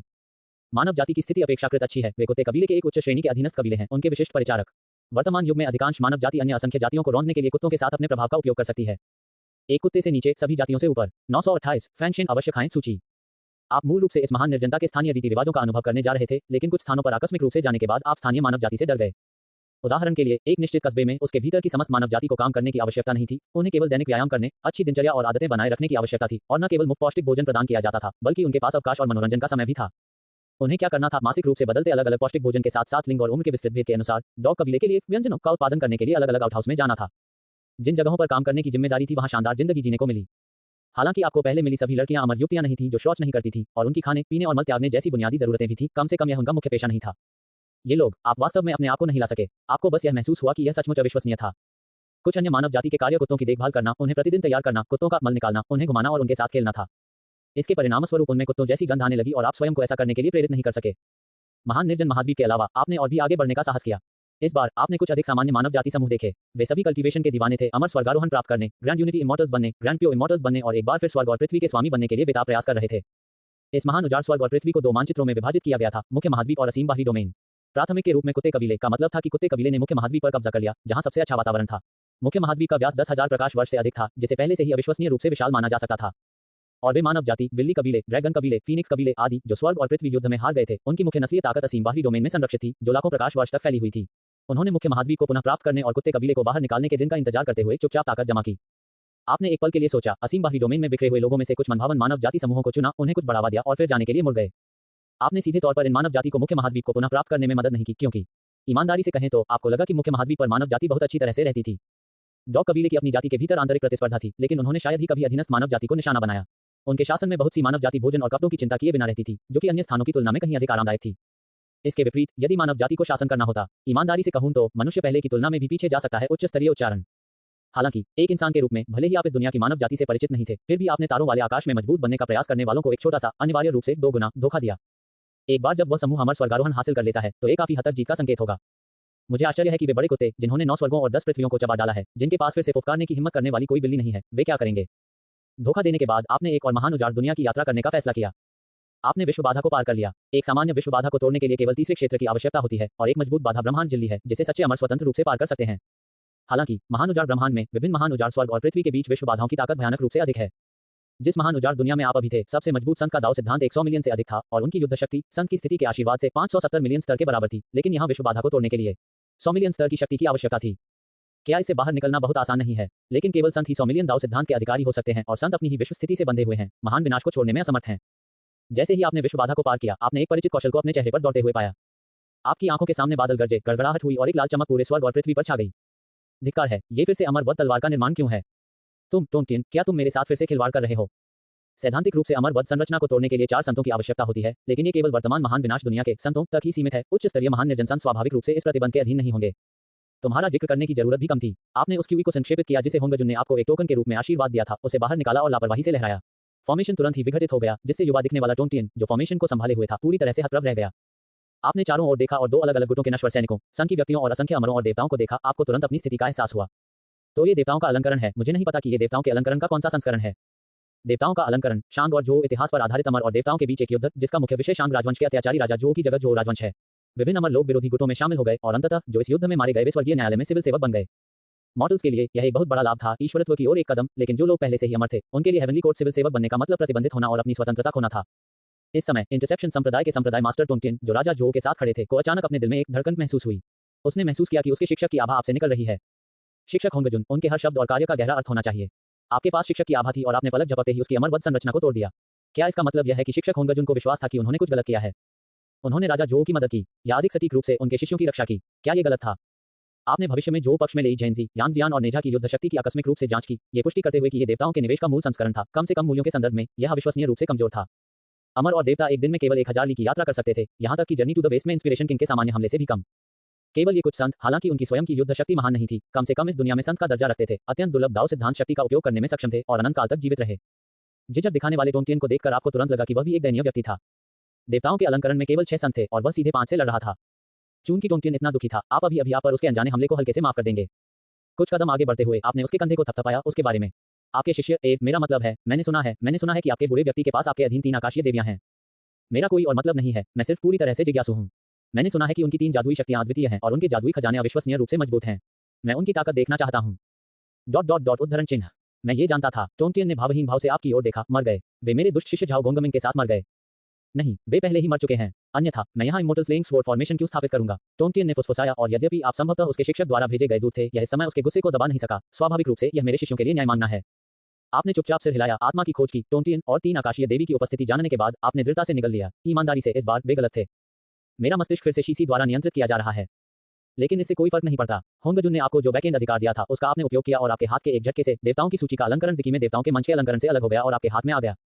आप सूची में पहुंचे और खींचे और 3 कुछ हद तक अलौकिक आकृतियां बाहर निकाली गईं। एक शांत और शांत बड़ी बहन जिसने अमर क्यूई को उजागर किया, एक शांत और भयंकर बड़ी बहन और एक फुर्तीला और निर्णायक युवा लड़की। देवताओं के अलंकरण के लिए अवश्य खाए जाने वाली सूची में ये पहले स्थान पर थे। यदि आप देवताओं के अलंकरण में आते हैं और 3 आकाशीय देवियों को खाते नहीं हैं तो ऐसा लगता है जैसे आप कभी आए ही नहीं। 8400 अक्षर, 929, 14 जल से 6 संतों का छिड़काव। देवताओं की सूची फैंग शेनबैंग के अलंकरण की बात करते हुए दाजी को स्वाभाविक रूप से छोड़ा नहीं जा सकता है। हालांकि आपको ये पसंद नहीं आया कि उसने किंग जो के साथ छोटे केक बनाते समय बहुत अधिक क्रीम का उपयोग किया। डर था कि यह आप पर हावी हो जाएगा। आप किंग जो के साथ ही दावबादी नहीं बनना चाहते थे। यदि आप भीगने से डरते हैं तो आप सूखा रास्ता अपना सकते हैं। ज्यादा से ज्यादा तुम थोड़े गंदे हो जाओगे, लेकिन वह एक महान दानव है, सैद्धांतिक रूप से उस पर कोई कीचड़ नहीं होगा।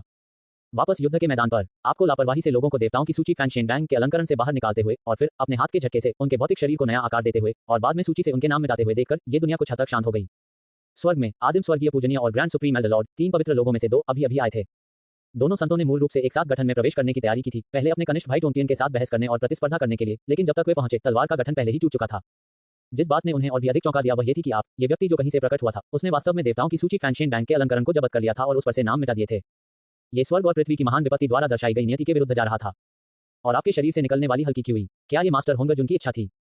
आपने चुपचाप अपने हाथ में मौजूद सूची को देखा। देवताओं के अलंकरण की 2 व्याख्याएं थीं।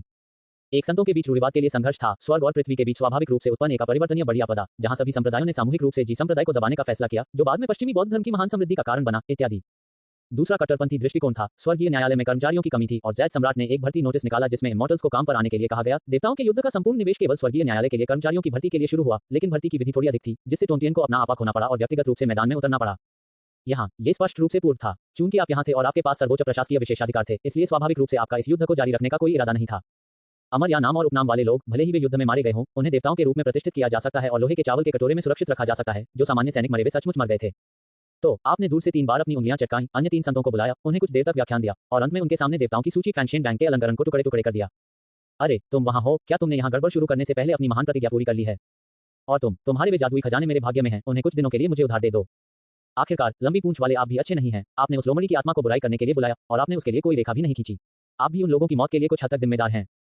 जैसे ही आपने गुस्से में उन पर आरोप लगाया, 6 संतों के सिर पर लार की बारिश होने लगी, जैसे कि एक छोटी सी बौछार शुरू हो गई हो। हालांकि आपने बहुत पहले ही अमर स्वर्गारोहण प्राप्त कर लिया था और इसमें कोई अशुद्धियां नहीं थी, फिर भी आपकी लार शुद्धतम आध्यात्मिक जल के बराबर थी। फिर भी यह आपके मुंह से निकली कोई चीज थी। कुछ संत इसे रोकने के लिए एक कदम पीछे हटना चाहते थे या एक चमकदार रोशनी बढ़ाना चाहते थे। आप एक छोटा सा टोकन निकालते हुए और क्यूई जारी करते हुए हम वे इसे केवल सह सकते थे। उनकी प्रतिष्ठा सर्वत्र गिर गई। नीचे के अमर और नश्वर लोगों ने चुपचाप अपनी आंखें बंद कर लीं और अपना सिर नीचे कर लिया और कुछ भी नहीं देखा। उन्हें इस बात का अंदाजा ही नहीं था कि बड़े बड़े सरदारों पर इतना छींटाकशी हो रही है। यदि महान राजा आपसे नहीं निपट सकते तो क्या वे उनसे नहीं निपट सकते? आपके पीछे 3 जियो बहनों, जिन्हें आपने पुनर्जीवित किया था, ने संतों को आपके द्वारा डांटते हुए देखा था और वे सभी असाधारण रूप से अच्छे व्यवहार वाले थे। यहाँ तक कि सबसे गर्म स्वभाव वाले क्यूंग जियो और बी जियो ने भी अपना सिर लटका लिया था और अपने हाथों से बजा रहे थे। जब वे अपने उग्र रूप में थे तो उन्होंने सीधे एक संत पर हमला कर दिया था, जिसके परिणामस्वरूप एक का सिर पाक ध्वनि के साथ टूट गया, दिमाग उड़ गया और दूसरा हुआ ध्वनि के साथ खून के तालाब में बदल गया, बिना किसी संदेह के तुरंत हार गया। इस समय उन्होंने अपने और संतों के बीच की दूरी को स्पष्ट रूप से पहचान लिया था और उनके भीतर विस्मय की भावना पैदा हुई। परंतु आपके सामने ही उन असीम संतों को छोटे बच्चों की तरह डांटा जा रहा था, जिससे उन्हें आपकी पहचान के बारे में आश्चर्य हुआ। क्या ये हो सकता है? दाव पूर्वज, लेकिन उन महान प्रभुओं ने आपको मास्टर नहीं कहा। कितना अजीब है। जब आपने देवताओं की सूची फैंग शेनबैंग के अलंकरण को हाथ से फाड़ दिया तो सिर झुकाए दोनों बहनों ने ज्यादा नहीं सोचा। केवल उनकी सबसे बड़ी बहन यूजियाओ को अचानक कुछ एहसास हुआ और आपकी हरकत को रोकने के लिए, आपको रोकने के लिए भयभीत होकर पहुंच गई। ऐसा मत करो, मेरे वरिष्ठ भाई की सच्ची भावना अभी भी वहां है। वह उनके सबसे बड़े भाई झाओ गोंगमिंग का जिक्र कर रही थी। वह जिसे धन के देवता के रूप में प्रतिष्ठित किया गया था। हाँ, धन का मुस्कुराता हुआ देवता एक स्वर्ण पिंड धारण किए हुए था। तुमने पीछे मुड़कर उसकी ओर देखा। ये सिर्फ एक सामान्य नजर थी, लेकिन 6 संतों द्वारा फटकार में अपने सिर झुकाए जाने के कारण इसकी निवारक शक्ति अधिकतम हो गई, जिससे यू जियाओ आश्चर्य में हिंसक रूप से कांपने लगी। उसका शरीर थोड़ा सिकुड़ गया, कुछ हद तक भयभीत हो गई। आप नहीं चाहते कि आपका वरिष्ठ भाई इस तरह पूरी तरह से हवा में गायब हो जाए। क्या आप चाहते हैं? क्यों? हम कुछ भी कर सकते हैं द्वि, जब तक आप वरिष्ठ भाई की जान बख्शते हैं। युन, तुम, मैं, दोनों छोटी बहनें एक के बाद एक उत्सुकता से बोली। उन्होंने वास्तव में इतने कम समय में अन्य पहलुओं के बारे में नहीं सोचा था, ये सोचकर कि भले ही आप उन्हें आग और पानी से गुजारें या बैलों और घोड़ों की तरह काम करवाएं, उनके वरिष्ठ भाई की जान बचाना स्वीकार्य होगा। केवल युन जियाओ की अभिव्यक्ति बदल गई, कुछ बुरा सोचने पर, और उसका वाक्य बीच में ही अटक गया। हाँ, मैं उस तरह का व्यक्ति कैसे हो सकता हूँ? आप दिल से हंसे और अपने हाथ के झटके से आपने देवताओं की सूची फैंग शेनबैंग के अलंकरण को टुकड़े टुकड़े कर दिया। फिर टुकड़ों से सच्ची आत्माओं को निकाला, उन्हें एक एक करके विभिन्न संतों के पास फेंक दिया। आप व्यक्तिगत रूप से इन छोटे पात्रों को पुनर्जीवित करने में बहुत आलसी थे। सबसे अधिक हताहत टोंटियन के शिष्य थे। उसने अपनी कई सच्ची आत्माओं को पकड़ लिया और एक एक करके उन्हें पुनर्जीवित किया। 3 जियो बहनों के वरिष्ठ भाई झाओ गोंगमिंग स्वाभाविक रूप से उनमें से एक थे। इस समय झाओ गोंगमिंग उतने मिलनसार नहीं थे जितने धन के देवता की छवि में दिखाई देते थे, बल्कि एक अद्वितीय सेनापति की तरह उग्र और दुर्जय थे। जैसे ही वह पुनर्जीवित हुआ, आसपास की स्थिति देखकर वह मोटे तौर पर समझ गया कि क्या हुआ था और संप्रदाय मास्टर टोंटियन को झुकाया। मेरी जान बचाने के लिए धन्यवाद, मास्टर। तीन जियो बहनों ने राहत की सांस ली। यद्यपि देवताओं की सूची फैंग शेन बैंग के अलंकरण पर उनके वरिष्ठ भाई की मृत्यु वास्तव में स्थायी नहीं थी, उनकी ताकत को देखते हुए उनके लिए देवताओं की सूची फैंग शेन बैंग के अलंकरण से मुक्त होना बेहतर था। अगले ही पल झाओ गोंगमिंग ने तोंगतियन की शक्ल को देखा और असमंजस में पूछा, मास्टर, आपका चेहरा गीले निशानों से ढका हुआ है, क्या आपने अभी अभी अपने बाल धोए हैं और इसे अभी तक पोंछा नहीं है? वह मुस्कुराया, ये देखकर कि उसके कई साथी वरिष्ठ भाई भी पुनर्जीवित हो गए, स्वाभाविक रूप से यह मानते हुए कि उनके पक्ष ने एक बड़ी जीत हासिल की है। मास्टर भी कुछ फुर्सत और शान में लिप्त हैं। चूंकि गुरु को ये पसंद है, ये शिष्य दिन रात स्वर्गीय नदी पर चलने, गुरु के लिए अपना चेहरा धोने के लिए पानी लाने, उसे हर समय ताजा और नम रखने के लिए तैयार रहता है। टोंगटियन, अमरवत तलवार आरेख और उसके बगल की 4 तलवारें थोड़ी काम गईं। तीन जियो बहनें, ये खत्म हो गया है, वरिष्ठ भाई इस बार सचमुच अपनी जान गंवाने जा रहे हैं। तीनों बहनों ने एक साथ तुम्हारी ओर देखकर आंखें झपकाईं। इस समय ऐसा लग रहा था कि केवल आप ही उनके वरिष्ठ भाई की जान बचा सकते हैं। उन तीनों ने एक ही समय में आपकी आस्तीन खींची। 930, यदि आप यहाँ नहीं खा सकते तो आप कहीं और जा सकते हैं। आपने देवताओं के अलंकरण के दौरान दशकों तक समय बर्बाद किया और उस एक चीज के अलावा आपने स्वाभाविक रूप से कुछ उचित कार्य भी किए। उदाहरण के लिए दाजी और किंग जो को कांस्य स्तंभ यातना का अनुभव कराना। उदाहरण के लिए नेहा के शैतानी मूल पर प्रहार करना। वास्तव में देवताओं के अलंकरण में नेजा वास्तव में एक अच्छा व्यक्ति नहीं था। अन्य संस्करणों में नेजा एक युवा नायक, एक सकारात्मक चरित्र है, लेकिन देवताओं के अलंकरण में नेजा, वह बस एक छोटा बच्चा है। वह बाद में ही धर्मी पक्ष में शामिल हो गया, अन्यथा उसके कार्यों को देखते हुए भले ही उसे पूरी तरह से दुष्ट नहीं कहा जा सकता, फिर भी वह एक कष्टप्रद छोटा खलनायक था। नेजा का शरीर कमल की जड़ों से बना था और मूल रूप से इसमें कोई राक्षसी कोर नहीं था, लेकिन आपने उसमें दो जोड़ने के लिए दाव सिद्धांत में हेरफेर किया। नेजा, हे नेहा, अब तुम्हें जो करने की जरूरत है वह राक्षसी कोर को तोड़ना है और अपने भाग्य से बचना है। यदि कोई शैतानी कोर नहीं है तो मैं आपके लिए ये दोनों जोड़ दूंगा, अगर शैतानी कोर अवरुद्ध है तो मैं उसे खोलने में आपकी मदद करूंगा। समय तीर की तरह उड़ गया। जाने से ठीक पहले आपने एक छोटी नोटबुक निकाली और चीजों की जांच शुरू कर दी। तीन जियो बहनें अच्छी तरह से अवश्य प्रयास करें, अधिक स्पष्टीकरण की आवश्यकता नहीं है। राजकुमारी लोंगजी, एक बार ड्रैगन राइडर बनना। स्वर्णिम प्रकाश पवित्र माँ, एक सौम्य आंटी नोवा, एक ऐसा व्यंजन जिसे किंग जो ने अपने जीवन में कभी नहीं चखा। नोटबुक की जांच करने के बाद आप आहें भरने के अलावा कुछ नहीं कर सके। अभी भी बहुत सी चीजें ऐसी थी जिनका स्वाद आपको नहीं मिल पाया था और बहुत सी ऐसी थी जिनका स्वाद चखना असुविधाजनक था। उदाहरण के लिए हाउ टू, देवताओं के अलंकरण में हाउ टू महारानी ने शुरू से अंत तक लड़ाई में कभी भाग नहीं लिया। हालांकि वह निश्चित रूप से अस्तित्व में थी, उसने केवल पृष्ठभूमि के रूप में काम किया। इसके अलावा वह स्वाभाविक रूप से उदासीन थी और उसकी करुणा समुद्र की तरह विशाल थी। यदि आप मक्खी बनना भी चाहते तो वह बिना दरार वाला एक अंडा थी। हालांकि आपके पास होंगजुन द्वारा दिया गया छोटा सा टोकन था, हाउ टू 6 संतों की तुलना में कहीं अधिक संत जैसा था। आप उसे मजबूर नहीं कर सकते, क्या आप ऐसा कर सकते हैं? एक अन्य उदाहरण डेंग चान्यू है, जो पत्थरों के मामले में बहुत कुशल था। उसके 5 रंग के पत्थरों ने नेजा को दर्द से रोने पर मजबूर कर दिया, लेकिन इमोर्टल स्लेइंग स्वॉर्ड फॉर्मेशन के समय तक, हालांकि वह मरी नहीं थी, उसने पहले ही टेक्सिंगसन से शादी कर ली थी। ऐसा लगता है कि यह प्राचीन लोगों के भूत और महिला शूरवीर एक्सपी की उत्पत्ति है। आपने गुप्त रूप से सोचा, जिन 2 आदिम संसारों का मैंने अनुभव किया है वे अलग अलग कालखंडों के हैं। यदि मैं और अधिक खोज करूं तो मुझे निश्चित रूप से एक आदिम विश्व मिलेगा जहां देवताओं के अलंकरण की साजिश अभी शुरू हो रही है। उस समय डेजी को अभी तक किंग जो द्वारा कोर्ट नहीं किया गया था, वह 99% बिल्कुल नहीं थी। इसके अलावा प्रसिद्ध पात्रों का एक समूह अभी भी अकेला होगा। सभी एक आनंदमय दावत के लिए उपलब्ध थे। और अगर मैं पहले भी जाता तो मेरे पास ठीक से तुलना करने के लिए 2 दाजी, एक असली और एक नकली होता। या उससे भी पहले के युग में प्रवेश करें, जब हाउ टू ने पुनर्जन्म का कार्यभार संभाला था। मैं तब और बाद में उसकी मदद कर सकता था। ये काफी कुछ होगा। आप मुड़ गए और दूसरे दायरे में पहुंच गए, अपने पीछे केवल एक अकल्पनीय और अवर्णनीय विरासत छोड़कर। क्योंकि इस आदिम दुनिया में दाव पूर्वज होंगजुन क्लोन ने अभी तक नींद की लंबी अवधि में प्रवेश नहीं किया था। आपके जाने के बाद विभिन्न संत अपने शिक्षक से मिलने और अपने प्रश्न उठाने के लिए जिक्सियाओ पैलेस में चढ़ गए। वे उत्तर चाहते थे, वास्तव में आप कौन हैं? इस होंगजुन ने, जिसने लंबे समय तक अपने क्लोन और मुख्य निकाय के साथ प्रासंगिक यादें साझा की थी, बिना कुछ बोले केवल अपना सिर हिलाया, अपनी उत्पत्ति का खुलासा नहीं किया। वास्तव में कई आदिकालीन संसार हैं। आपने पृथ्वी के समान कुछ आधुनिक आदिम संसारों का भी अनुभव किया।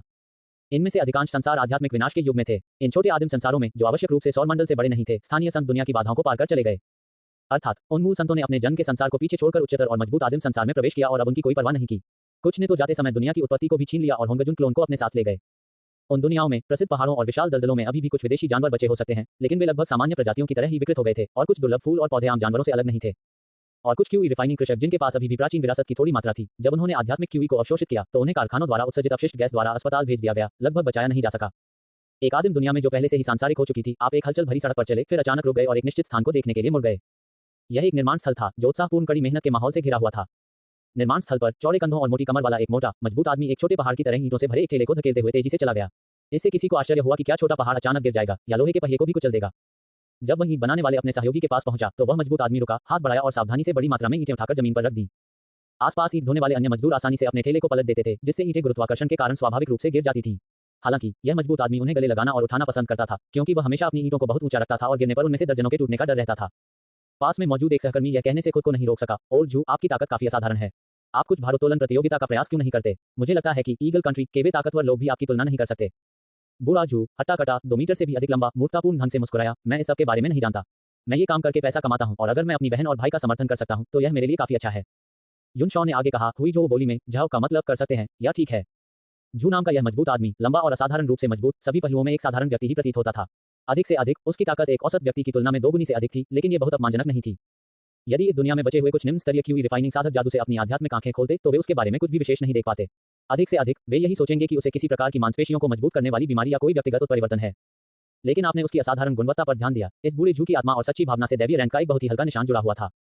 अमर देव पद। आप दिव्य पद के उस निशान को थोड़ा थोड़ा करके पुनर्स्थापित करने के लिए अपने स्वयं के दिमाग का उपयोग करने में बहुत आलसी थे। आपने होंगजुन के छोटे से टोकन को हिलाया और पलक झपकते ही दिव्य रैंक को उसकी मूल स्थिति में बहाल कर दिया। तुरंत वह छोटी सी दिव्य पंक्ति सुनहरी रोशनी के साथ फूट पड़ी और 3 पात्र प्रकट हुए। जू लिंगशेन विशाल आत्मा भगवान, असीम शक्ति रखने वाला, पहाड़ और नदियां बनाने में सक्षम। हाँ, 21वीं सदी की सांसारिक पृथ्वी से मिलते जुलते इस युग में स्वर्गीय न्यायालय के पूर्व जू लिंगशेन विशाल आत्मा भगवान को एक निर्माण श्रमिक के रूप में पुनर्जन्म दिया गया था। और जू दैवीय पद बहाल होने के बाद वह सच्ची भावना भी थोड़ी सी जागने लगी, जिससे उनके पिछले जीवन की यादों के बिखरे हुए टुकड़े अमर के रूप में वापस आ गए। बूढ़े जू ने असमंजस में अपना सिर हिलाया और महसूस किया कि उसका दिमाग घूम रहा है, जैसे कुछ अस्पष्ट छवि के टुकड़े सामने आ गए हों। हालांकि वे छवियां बहुत खंडित और कम थीं। 931 दबंग CEO.jpg। और जू ने उन खंडित छवियों पर ज्यादा ध्यान नहीं दिया। उनका व्यक्तित्व स्वाभाविक रूप से सहज था। इसके बजाय वह ट्रॉली पर झुकता रहा और ईंटों का ढेर उठाकर अपने बगल में जमीन पर रखता रहा। केवल इस बार उसने महसूस किया कि ईंटें कई गुना हल्की थीं, जैसे कि वे पत्थर से लकड़ी में बदल गई हों। खोखली लकड़ी। उसकी बाहों के हल्के से भींचने पर उसके आलिंगन से एक चटकने की आवाज निकली और लगभग 100 किलोग्राम की आधी ईंटें उसकी बाहों से बिखरकर टुकड़े टुकड़े हो गईं। आसपास के सहकर्मी दंग रह गए। क्या ये किस तरह की टूटी हुई ईंटें हैं? बूढ़ा जू भी एक पल के लिए ठिठक गया, फिर दूसरी ईंट उठाई। यह उसके हाथ में पंख जैसा हल्का महसूस हुआ और हल्के से निचोड़ने के साथ दरार। उसके नंगे हाथों से ठोस ईंट के टुकड़े टुकड़े हो गए। उसके आसपास के लोग भी चिल्लाए, और जू के कारण नहीं, बल्कि ईंटों के कारण। हे भगवान, क्रय विभाग क्या कर रहा है? यहाँ तक कि कूड़ा भी इतना गंदा नहीं होगा। ये सामान प्लास्टिक से भी बदतर है ना? Painted foam. हे भगवान, क्या इस तरह के कबाड़ का उपयोग घर बनाने के लिए भी किया जा सकता है? परियोजना प्रबंधक कहाँ है और गुणवत्ता निरीक्षक कहाँ है? मुझ में अभी भी कुछ विवेक बाकी है। मैं इन घटिया सामग्रियों से घर नहीं बना सकता। मैं बहस करने के लिए फोरमैन को ढूंढने जा रहा हूँ।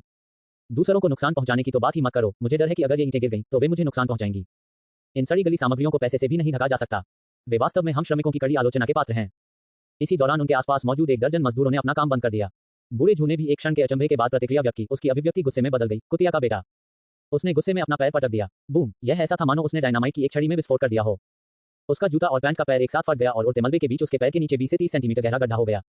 इसके बाद श्रमिकों ने आगे बढ़ना बंद कर दिया और ओल्ड जू को एक स्वर में देखा। उसके बगल में एक व्यक्ति बहुत देर तक चुप रहा, फिर उसने एक फावड़ा फेंक दिया और ओल्ड जू से उस पर अपनी ताकत का परीक्षण करने को कहा। धातु की चरमराती मरोड़ती आवाज के बीच चिकना लोहे का फावड़ा यू आकार में मुड़ गया। कार्यकर्ता, आप शो देख रहे हैं। इस पोस्ट प्रिमोडियल युग में जहां दुनिया का पतन हो गया है और आध्यात्मिक क्यूई सूख रही है, भले ही ओल्ड जू ने जू लिंगशेन विशाल आत्मा भगवान के रूप में अपनी पूरी स्थिति हासिल कर ली हो, फिर भी ये केवल एक स्थिति थी। उसके पास कोई जादुई शक्ति, कोई दैवीय क्षमता और कोई अमर शरीर नहीं था। पूर्ण स्थिति ने उसकी ताकत को पहले की तुलना में केवल 20 से 30 गुना बढ़ा दिया। इसके अतिरिक्त उसकी स्थिति ठीक होने के बाद जू लिंगशेन विशाल आत्मा भगवान से संबंधित कुछ यादें धीरे धीरे जागृत होंगी, क्योंकि अनगिनत युगों पहले के सच्चे जू लिंगशेन विशाल आत्मा भगवान पुराने जू के पिछले जीवन ने इस स्थिति के साथ सबसे अधिक समय बिताया था। हालांकि आपकी मदद के बिना उनमें से बहुत कम यादें जाग सकेंगी। अधिक से अधिक ओल्ड जू अपने जू लिंगशेन विशाल आत्मा भगवान अवधि से खंडित अनुभवों का सपना देखेगा और जागने पर वह कब्जे के अधीन हुए बिना सपने की केवल कुछ अवशिष्ट यादें ही बरकरार रखेगा। हालांकि ये वास्तव में कब्जा नहीं है। आखिरकार ये वही सच्ची भावना है। ये केवल कहा जा सकता है कि वह अपने पिछले जीवन के अनुभवों को याद कर रहा है। ओल्ड जू के अलावा आपने एक निश्चित पर्वत पर एक बंदर में एक निश्चित व्यक्ति की सच्ची भावना और विक्टोरियस फाइटिंग बुद्धा की स्थिति की भी खोज की। आपने एक सफल उद्यमी में झाओ गोंगमिंग की सच्ची भावना और धन के देवता का दर्जा पाया। आपको एक महिला इंटरनेट सेलिब्रिटी में चांग ई की सच्ची भावना मिली, जो प्राचीन शैली के गाने गाने का आनंद लेती है। आप उसके शीर्ष समर्थक बन गए और यहाँ तक कि एक ऑफलाइन पीके भी था। गलत मत समझिए, वह सिर्फ एक नियमित महिला स्ट्रीमर है। हालांकि वह कई जन्मों पहले विधवा थी, लेकिन अब वह विधवा नहीं है। आखिरकार आपको सड़क पर एक भटकी हुई लड़की का सामना करना पड़ा। वह स्कूल जाने की उम्र की थी, लेकिन सड़क पर घूम रही थी। अगर वह आपसे नहीं मिली होती तो शायद अगले 6 महीने से 1 साल में वह आध्यात्मिक बहन, एक विद्रोही, अक्सर अशिक्षित युवा महिला के लिए एक शब्द बन जाती। वह 3 जियो अमरों में दूसरे सबसे बड़े क्यूओंग जियो का पुनर्जन्म है। अपने व्यक्तित्व और पारिवारिक माहौल के कारण उनमें जूनियर हाई में पढ़ने के प्रति अरुचि पैदा हो गई, जिसके कारण वह स्कूल से भाग गई और अपनी शिक्षा जारी रखने से इनकार कर दिया। सुंदर सॉन्ग यूहे, जो क्यूओंग जियो का पुनर्जन्म है, ने आपका चुलबुले अंदाज में स्वागत किया। हालांकि वह अभी भी बहुत छोटी थी, फिर भी उसने किसी ऐसे व्यक्ति की तरह व्यवहार करने की बहुत कोशिश की जो समाज में अच्छी तरह से वाकिफ हो। वास्तव में वह अकेले में दीवार के कोने पर यह पंक्ति अनगिनत बार पढ़ चुकी थी। उसका दिल अभी तक पूरी तरह से नहीं खुला था और वह अभी भी डर रही थी कि उसके परिवार को उसकी अनुपस्थिति का पता चल जाएगा। हालांकि शिक्षक को वास्तव में उसकी परवाह नहीं थी। जब तक वह अच्छे छात्रों के साथ हस्तक्षेप नहीं करती थी, तब तक सब कुछ ठीक था। स्कूल न जाना भी कोई मुद्दा नहीं था। उसके माता पिता को इसकी सूचना देना तो दूर की बात थी। उसके माता पिता को अब भी विश्वास था कि उनकी बेटी एक ईमानदार लड़की थी जो हर दिन स्कूल जाती थी, इस बात से अनजान थी कि उसका दिल पहले ही पागल हो चुका था। सॉन्ग यूहे ने पलकें झपकाईं। सुंदर, आप सड़क पर बहुत आजाद दिखते हैं। क्या आप मेरे साथ टहलना चाहेंगे? आप एक पल के लिए चुप हो गए। ठीक है, तो शेष दिन के लिए आपने उसे रोलर कोस्टर, समुद्री डाकू जहाज, हिंडोला और बम्पर कारों की सवारी के लिए मनोरंजन पार्क में ले जाकर हजारों युवान खर्च किए। आपने एक निजी जेट भी बुलाया जो पीपुल्स स्क्वायर में उतरा और आधे घंटे के भीतर उसके साथ चिड़ियाघर, मछलीघर, हाथियों की सवारी करने और औकास को गले लगाने के लिए सैकड़ों किलोमीटर दूर एक बड़े शहर के लिए उड़ान भरी। अगर कोई मुझे बचपन में इस तरह खेलने के लिए ले जाता तो मैं उसे जीवन भर याद रखता। युनशॉ को सिम्युलेटर में लड़की से कुछ हद तक जलन महसूस हुई। हालांकि अब वह सब हासिल कर सकता था, लेकिन यह अलग था। अब उसके पास गोल्डन फिंगर मोड था, जो एक क्लिक से सब कुछ पूरा करने में सक्षम था। हर कोई चाहता है कि जब वह सबसे असहाय हो तो सबसे सर्वशक्तिमान व्यक्ति से मिले और फिर वह व्यक्ति चांद तारे तोड़कर उसकी सारी इच्छाएं पूरी कर दे। अफसोस, मैं वापस नहीं जा सकता। सॉन्ग यूहे एक युवा लड़की थी जिसने दुनिया का बहुत कुछ नहीं देखा था, इसलिए वह स्वाभाविक रूप से सार्वजनिक चौराहे पर एक निजी जेट को उतारने की अवधारणा को नहीं समझती थी। वह बेफिक्र होकर विभिन्न स्थानों पर आपका पीछा करती रही। एक्वेरियम छोड़ने के बाद आप समुद्र तट पर सर्फिंग करने भी गए, उतले समुद्र में सीपियां और मोती इकट्ठा करने के लिए गोताखोरी सूट पहने, समुद्र की गहराई से सोने के सिक्के और खजाना निकाला और रेगिस्तान में एक नखलिस्तान में रेत के बिच्छुओं को छेड़ते हुए पेय पदार्थ पिया। आपने पिरामिडों के शीर्ष तक उड़ान भरी, दुनिया की सबसे ऊंची चोटी पर पहुंचने के लिए सुरक्षात्मक सूट पहने, आपने बादलों के माध्यम से यात्रा की और फिर आदिम जंगल की नदियों पर आपने नदी पर मृत लकड़ी को निशाना बनाने के लिए गुलेल का इस्तेमाल किया, ये देखते हुए कि कौन मगरमच्छ को मार सकता है। वह उस दिन पूरी तरह से जंगली मस्ती में डूबी हुई थी, चीख रही थी और चिल्ला रही थी जैसे कि वह स्वर्ग में चढ़ गई हो। शाम ढलने से पहले ही उसे अचानक याद आया कि उसके पास लौटने के लिए एक घर है। भाई यूं चलो कल फिर से खेलते हैं, मुझे अब घर जाने की जरूरत है। आपने एक दबंग मुस्कान दिखाई। क्या आप सचमुच सोचते हैं कि मैं आज एक परोपकारी व्यक्ति के रूप में यहाँ हूँ? दिन के समय का प्रसन्नचित मिलनसार चेहरा इस समय अचानक कुछ ठंडा और भयावह दिखाई देने लगा। सॉन्ग यूहे ने अवचेतन रूप से अपनी बाहें सिकोड़ ली, यह महसूस करते हुए कि माहौल अच्छा नहीं था। उसके कुछ हद तक मंदबुद्धि मस्तिष्क को अंततः एहसास हुआ कि कुछ गलत था। यह आदमी जिससे वह पहले कभी नहीं मिली थी, उसके प्रति इतना अच्छा क्यों था? इसके अंदर कैसी योजना छुपी हुई थी? और इस बार इतनी देर तक खेल रहा था, अंधेरा भी था। ऐसा लग रहा था कि इस आदमी का मतलब था, वह उसे घर जाने देने के लिए तैयार नहीं था। क्या ये हो सकता है, या यूं कहें, उसे मुझसे प्यार हो गया? अब सबसे पहली चीज जो आपको करने की जरूरत है वह है उन दबंग सीईओ उपन्यासों को हटाना। 932 14 अत्यंत दुष्ट लड़कियां। क्यूओंग जियाओ ने संत होंगजुन को डांटा। सॉन्ग यूहे ने अपने द्वारा पढ़े गए रोमांस उपन्यासों को याद किया। दबंग सीईओ जो 100 सूचीबद्ध कंपनियों को नियंत्रित करते थे, सुंदर और अमीर गिरोह के नेता जो पूरे शहरों को नियंत्रित करते थे, और यांजिन के राजकुमार जिनके साथ हर कोई जहां भी जाता था पहले घुटने टेक देता था। अपनी प्रिय महिलाओं के लिए वे कॉलेज प्रवेश परीक्षा को रोकने, उसके जन्मदिन का जश्न मनाने के लिए 10 लाख सैनिकों को इकट्ठा करने, 598 के औसत स्कोर के साथ 985 और 211 विश्वविद्यालयों को एक में विलय करने में संकोच नहीं करेंगे ताकि वह अपने अपेक्षाकृत खराब ग्रेड के साथ भी प्रवेश कर सके। यूं शॉ सच कहूं तो उसे नहीं लगा कि लड़की के इस तरह सोचने में कुछ भी गलत है, क्योंकि 14 का एक सार्वजनिक चौराहे पर विमान का उतरना और उतरना पहले से ही उन अपमानजनक रोमांस उपन्यासों के कथानक से बहुत दूर नहीं था। क्या वह मुझे अपनी पकड़ से निकलने से रोकने की कोशिश कर रहा है? क्या वह मुझे अपने हाथ में बंद कैंडी में बदलने की कोशिश कर रहा है? लड़की को केवल यह महसूस हुआ कि उसके गाल लाल हो रहे थे, जलन हो रही थी, या क्या वह मुझे आज रात सिर्फ इसलिए घर नहीं जाने दे रहा है? उसने दिन के जंगली खेल, मनोरंजन पार्क और एक्वेरियम जहां वह अपने जीवन में केवल 2 बार गई थी और दुनिया भर में यात्रा करने के बारे में सोचा, सब कुछ केवल 9 घंटों में। उसने स्कूल में अपनी दैनिक कठिन पढ़ाई के बारे में भी सोचा, उन प्रसिद्ध शिक्षकों के बारे में जो उसकी परवाह नहीं करते थे, और अपने माता पिता के बारे में जो लगातार घर में छोटी छोटी बातों पर बहस करते थे। गीत यूहे, उसे वास्तव में कोई आपत्ति नहीं थी। लड़की ने अपना सिर थोड़ा नीचे झुकाते हुए शर्म से कहा, भाई यूं आप जो चाहें कर सकते हैं, लेकिन बहुत बुरा मत बनो, मैं केवल 14 साल की हूँ। मेरे जैसी ही उम्र, लेकिन पहले से ही सहमति की उम्र में। आपने उपहास किया, फिर अच्छा, इसके बाद मैं तुम्हें शारीरिक और मानसिक दोनों तरह से अमानवीय दोहरी यातना दूंगा। फिर लड़की की पीली नजर के नीचे आपने अपना फोन निकाला। तुम्हारे बारे में सब कुछ मैंने तुम्हारे माता पिता को बता दिया है। हा। दिन के दौरान मेरे साथ चेक करते समय आपके द्वारा लगातार 2 सप्ताह तक कक्षा छोड़ने के बारे में, आपकी पिछली मासिक परीक्षा में निचले 100 में रैंकिंग के बारे में मैंने गुप्त रूप से इन सभी वार्तालापों को रिकॉर्ड किया और उन्हें आपकी मां और पिताजी को भेज दिया। तुम जानवर हो, उनकी चिंताओं को कम करने में मदद करने के लिए मैंने आपके लिए एक स्कूल पश्चात अध्ययन कक्षा और सर्दियों और गर्मियों की छुट्टियों के लिए एक पूर्ण विषय ट्यूशन योजना भी अनुकूलित की, जिसमें प्रति वर्ष कुल 1500 घंटे के पाठ होंगे। आपका भी, और मैंने आपको स्कूल आने जाने और ट्यूशन कक्षाओं तक ले जाने के लिए विशेष रूप से 4 महिला अंगरक्षकों को तैयार किया है। बचने का कोई रास्ता नहीं है। हे। तुम जानवर हो। परीक्षण पत्रों के 360 सेट, 20 अभ्यास पुस्तिकाएं भी हैं और हर एक को पूरा करना होगा। ... कोई शब्द नहीं बचा। यहाँ तक कि आपके स्कूल में भी मैंने आप पर नजर रखने के लिए लोगों की व्यवस्था की है। आपके 5वें से अधिक सहपाठियों को मैंने खरीद लिया है। कक्षा से बाहर जाने या इधर उधर घूमने पर भी आपकी रिपोर्ट की जाएगी। ये कहावत कैसे चलती है? यदि आपके ग्रेड के शीर्ष 500 में नहीं है तो खेलने के लिए बाहर न जाएं।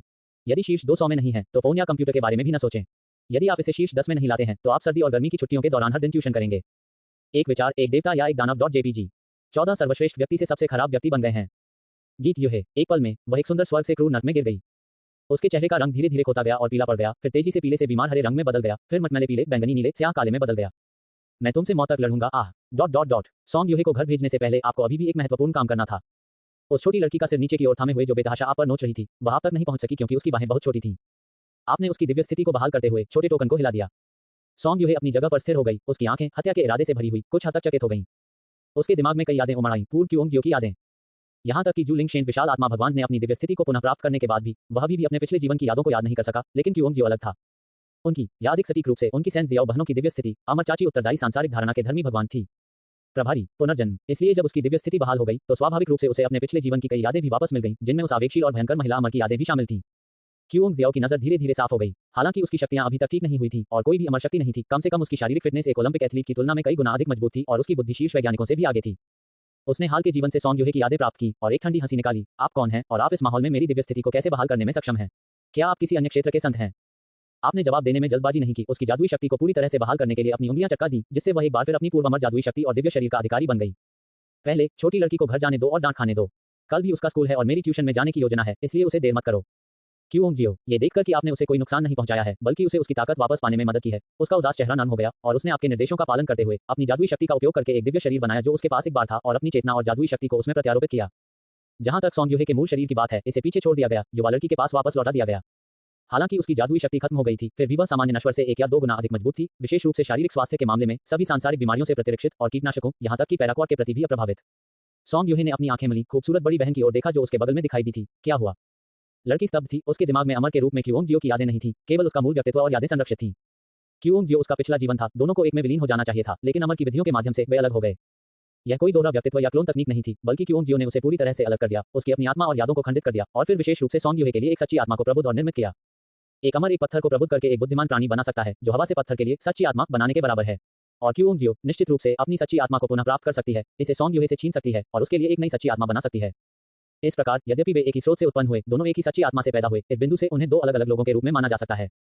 आपने उस युवा लड़की को, जिसने इस छोटे से दिन में सॉन्ग यूहे के अद्भुत साहसिक कार्य का अनुभव किया था, वापस उसके घर भेजने के बाद आपका सामना क्यूओंग जियो से हुआ। वास्तव में आपकी दुनिया के साथ पहले क्या हुआ था?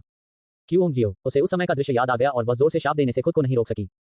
बूढ़ा आलसी पति, बूढ़ा बदमाश, बूढ़ा जानवर, बूढ़ा पागल, बूढ़ा गंजा भिक्षु, बूढ़ा कंगाल। उन 6 चीजों में से कोई भी अच्छी नहीं है, और वह होंगजुन पुराना पूर्वज, वह भी अंधा है। Fourth update greater than omega बैककोड लेस देन 933, संत ने आकाश चुरा लिया। क्यूओंग जियाओ ने बहुत गंदा और अप्रिय ढंग से शाप दिया। उसने न केवल बौद्ध धर्म और नुवा के 2 संतों को श्राप दिया, बल्कि उसने अपने गुरु, 3 पवित्र लोगों में से टोंटियन पंथ गुरु को भी जी भरकर श्राप दिया। यहां तक कि पुराने पूर्वज होंगजुन भी उसकी शिकायतों का निशाना बने। क्या महान भगवान, वे तो बस बड़े कमीनों का झुंड हैं। जैसे ही उसने सोचा कि उस समय क्या हुआ था, उसने अपनी भावनाओं पर नियंत्रण खो दिया और जोर से शाप देने से खुद को नहीं रोक सकी। अतीत को याद करने से पहले उसे शांत होने में थोड़ा समय लगा। संत नहीं मरते और बड़े चोर नहीं रुकते। प्रारंभिक सर्वोच्च मौलिक दुनिया में 6 संतों में से प्रत्येक के पास वास्तव में महान दाव गुण और एक पवित्र हृदय था, जो पूरे ब्रह्मांड के लिए कर्म उत्पन्न करने वाले अच्छे कर्म करता था। सिस्टम से नुकसान झेलने के बाद होंगजुन ने अपना सबक सीखा था और संतों के हृदय स्वभाव की जांच करते हुए सावधानीपूर्वक उनका चयन किया था। यहां तक कि 2 संत, झुंती और जिन, जो कुछ आदिम विश्व धाराओं में गुप्त थे, सर्वोच्च आदिम विश्व में बिना किसी दोष के सकारात्मक चरित्र थे। हालांकि विभिन्न आदिम संसारों में सर्वोच्च 6 संतों का अनुकरण करने वाले संतों की कहानी अलग थी। उनके व्यक्तित्व और छवियां आमतौर पर सर्वोच्च 6 संतों के साथ मेल खाती थीं, लेकिन वे एक से एक प्रतिकृतियां नहीं थीं, वे हमेशा विशिष्ट मतभेदों के साथ आते थे।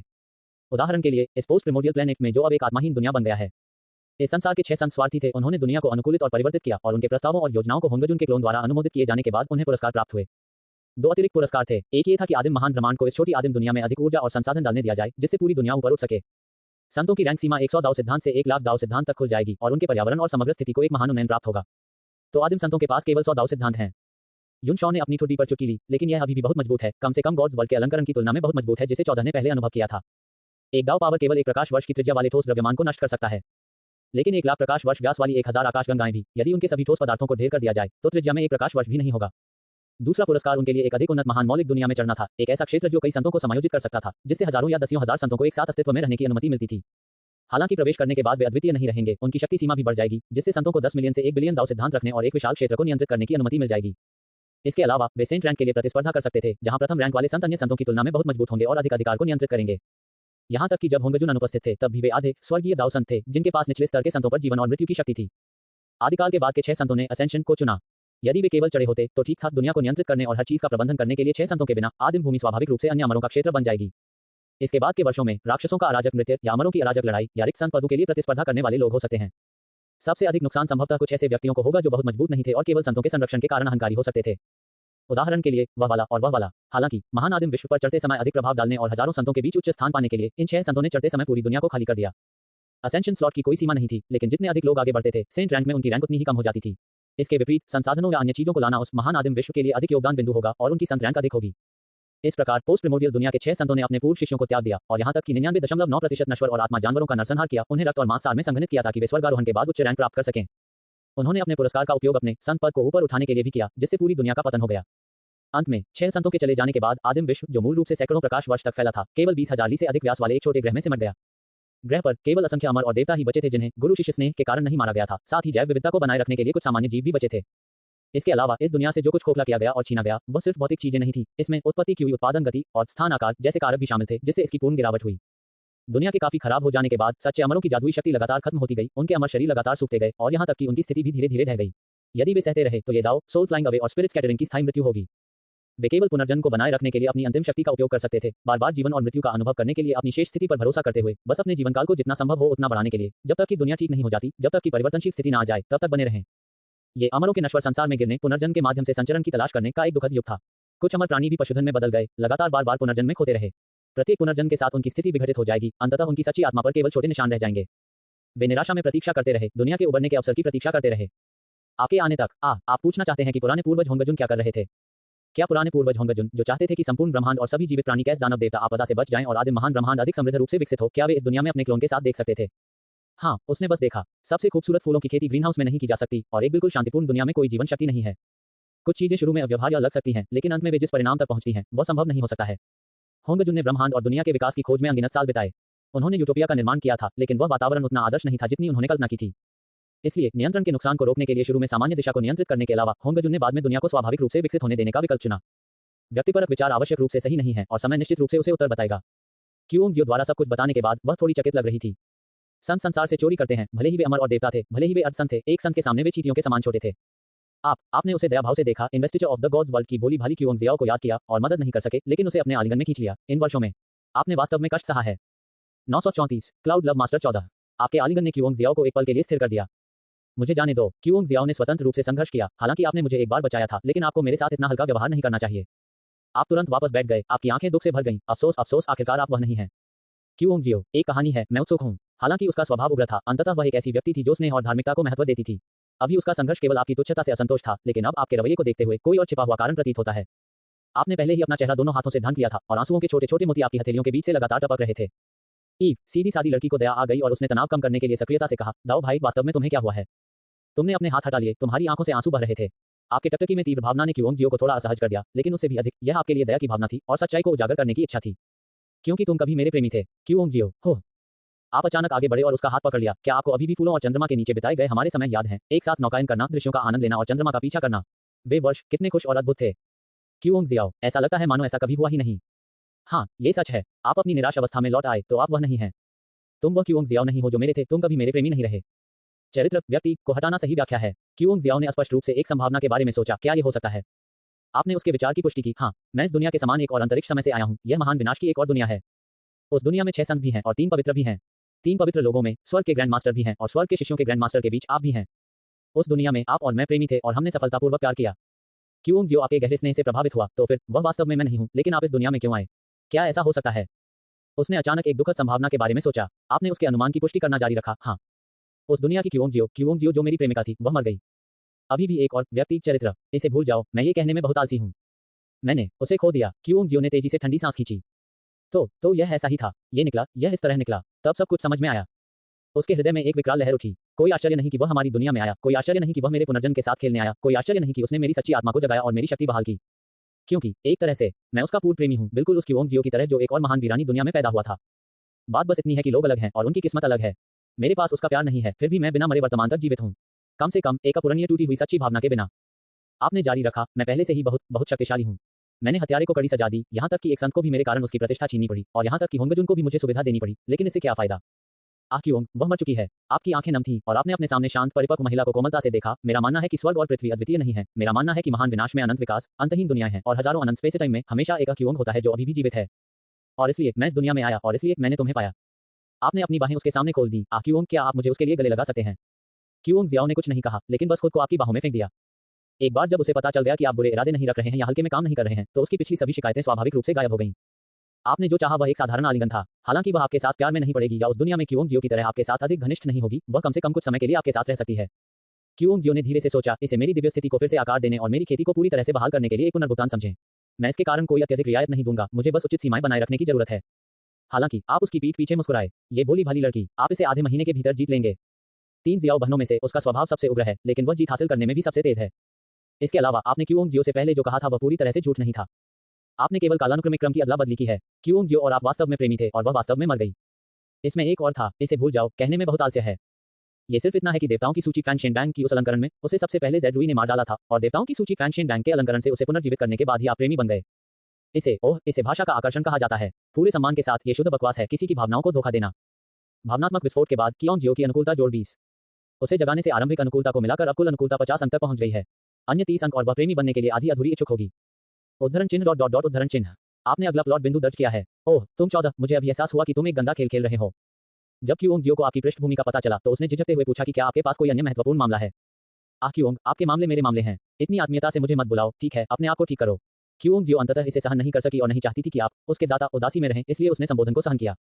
अदृश्य रूप से विजय प्रगति जोड़ 3। और जैसे जैसे इस अंतरंग संबोधन का अधिक से अधिक उपयोग किया जाता है, वह चितन रूप से इसे स्वीकार और अनुमोदित करेगी और विजय की प्रगति धीरे धीरे तदनुसार बढ़ेगी। किसी संबोधन का एक छोटा सा विवरण भी महान ज्ञान रखता है। ये सही नहीं है ना? मुझे नहीं लगता कि मैंने ये तरकीब तब सीखी थी जब मैं गैल गेम्स खेलता था। युनशॉ को अचानक थोड़ा भयभीत महसूस हुआ। ये 14 इस अनुकरण में उसने अपनी पीठ पीछे गुप्त रूप से कितनी चीजें सीखी, या बल्कि एक के बाद एक सामग्री के माध्यम से खेल के हजारों वर्षों के दौरान उसने अपने अनुभव और प्रवीणता बिंदुओं को कितना ऊंचा कर दिया। वह वास्तव में लड़कियों को जीतना नहीं सीख सका। क्या वह सीख सकता है? ऐसा कैसे हो सकता है? युनशॉ के मन में अचानक एक विचार उठा। जब तक ये लानत 14 मर जाता है और यादों को विरासत में लेना चुनता है, तब तक ये सभी विजय अनुभव मेरे होंगे। हाँ, चाहे आप कितने भी कुशल क्यों ना हो जाएं, आप बस मेरे लिए मार्ग प्रशस्त कर रहे हैं। 935 परवर्ती प्रागैतिहासिक के ऊपर आधारित 2 पौराणिक नाटक। युनशॉ को लड़कियों को आकर्षित करने की 14वीं की कुशलता से ईर्ष्या होती थी, लेकिन थोड़ी देर बाद भी उसने आह भरी। उद्धरण चिन्ह डॉट डॉट डॉट इसे भूल जाओ, मैं बस अकेले अभ्यास करूंगा। किसी और के खाते को प्राप्त करने से जो हासिल होता है वह अंततः गलत और अरुचिकर होता है।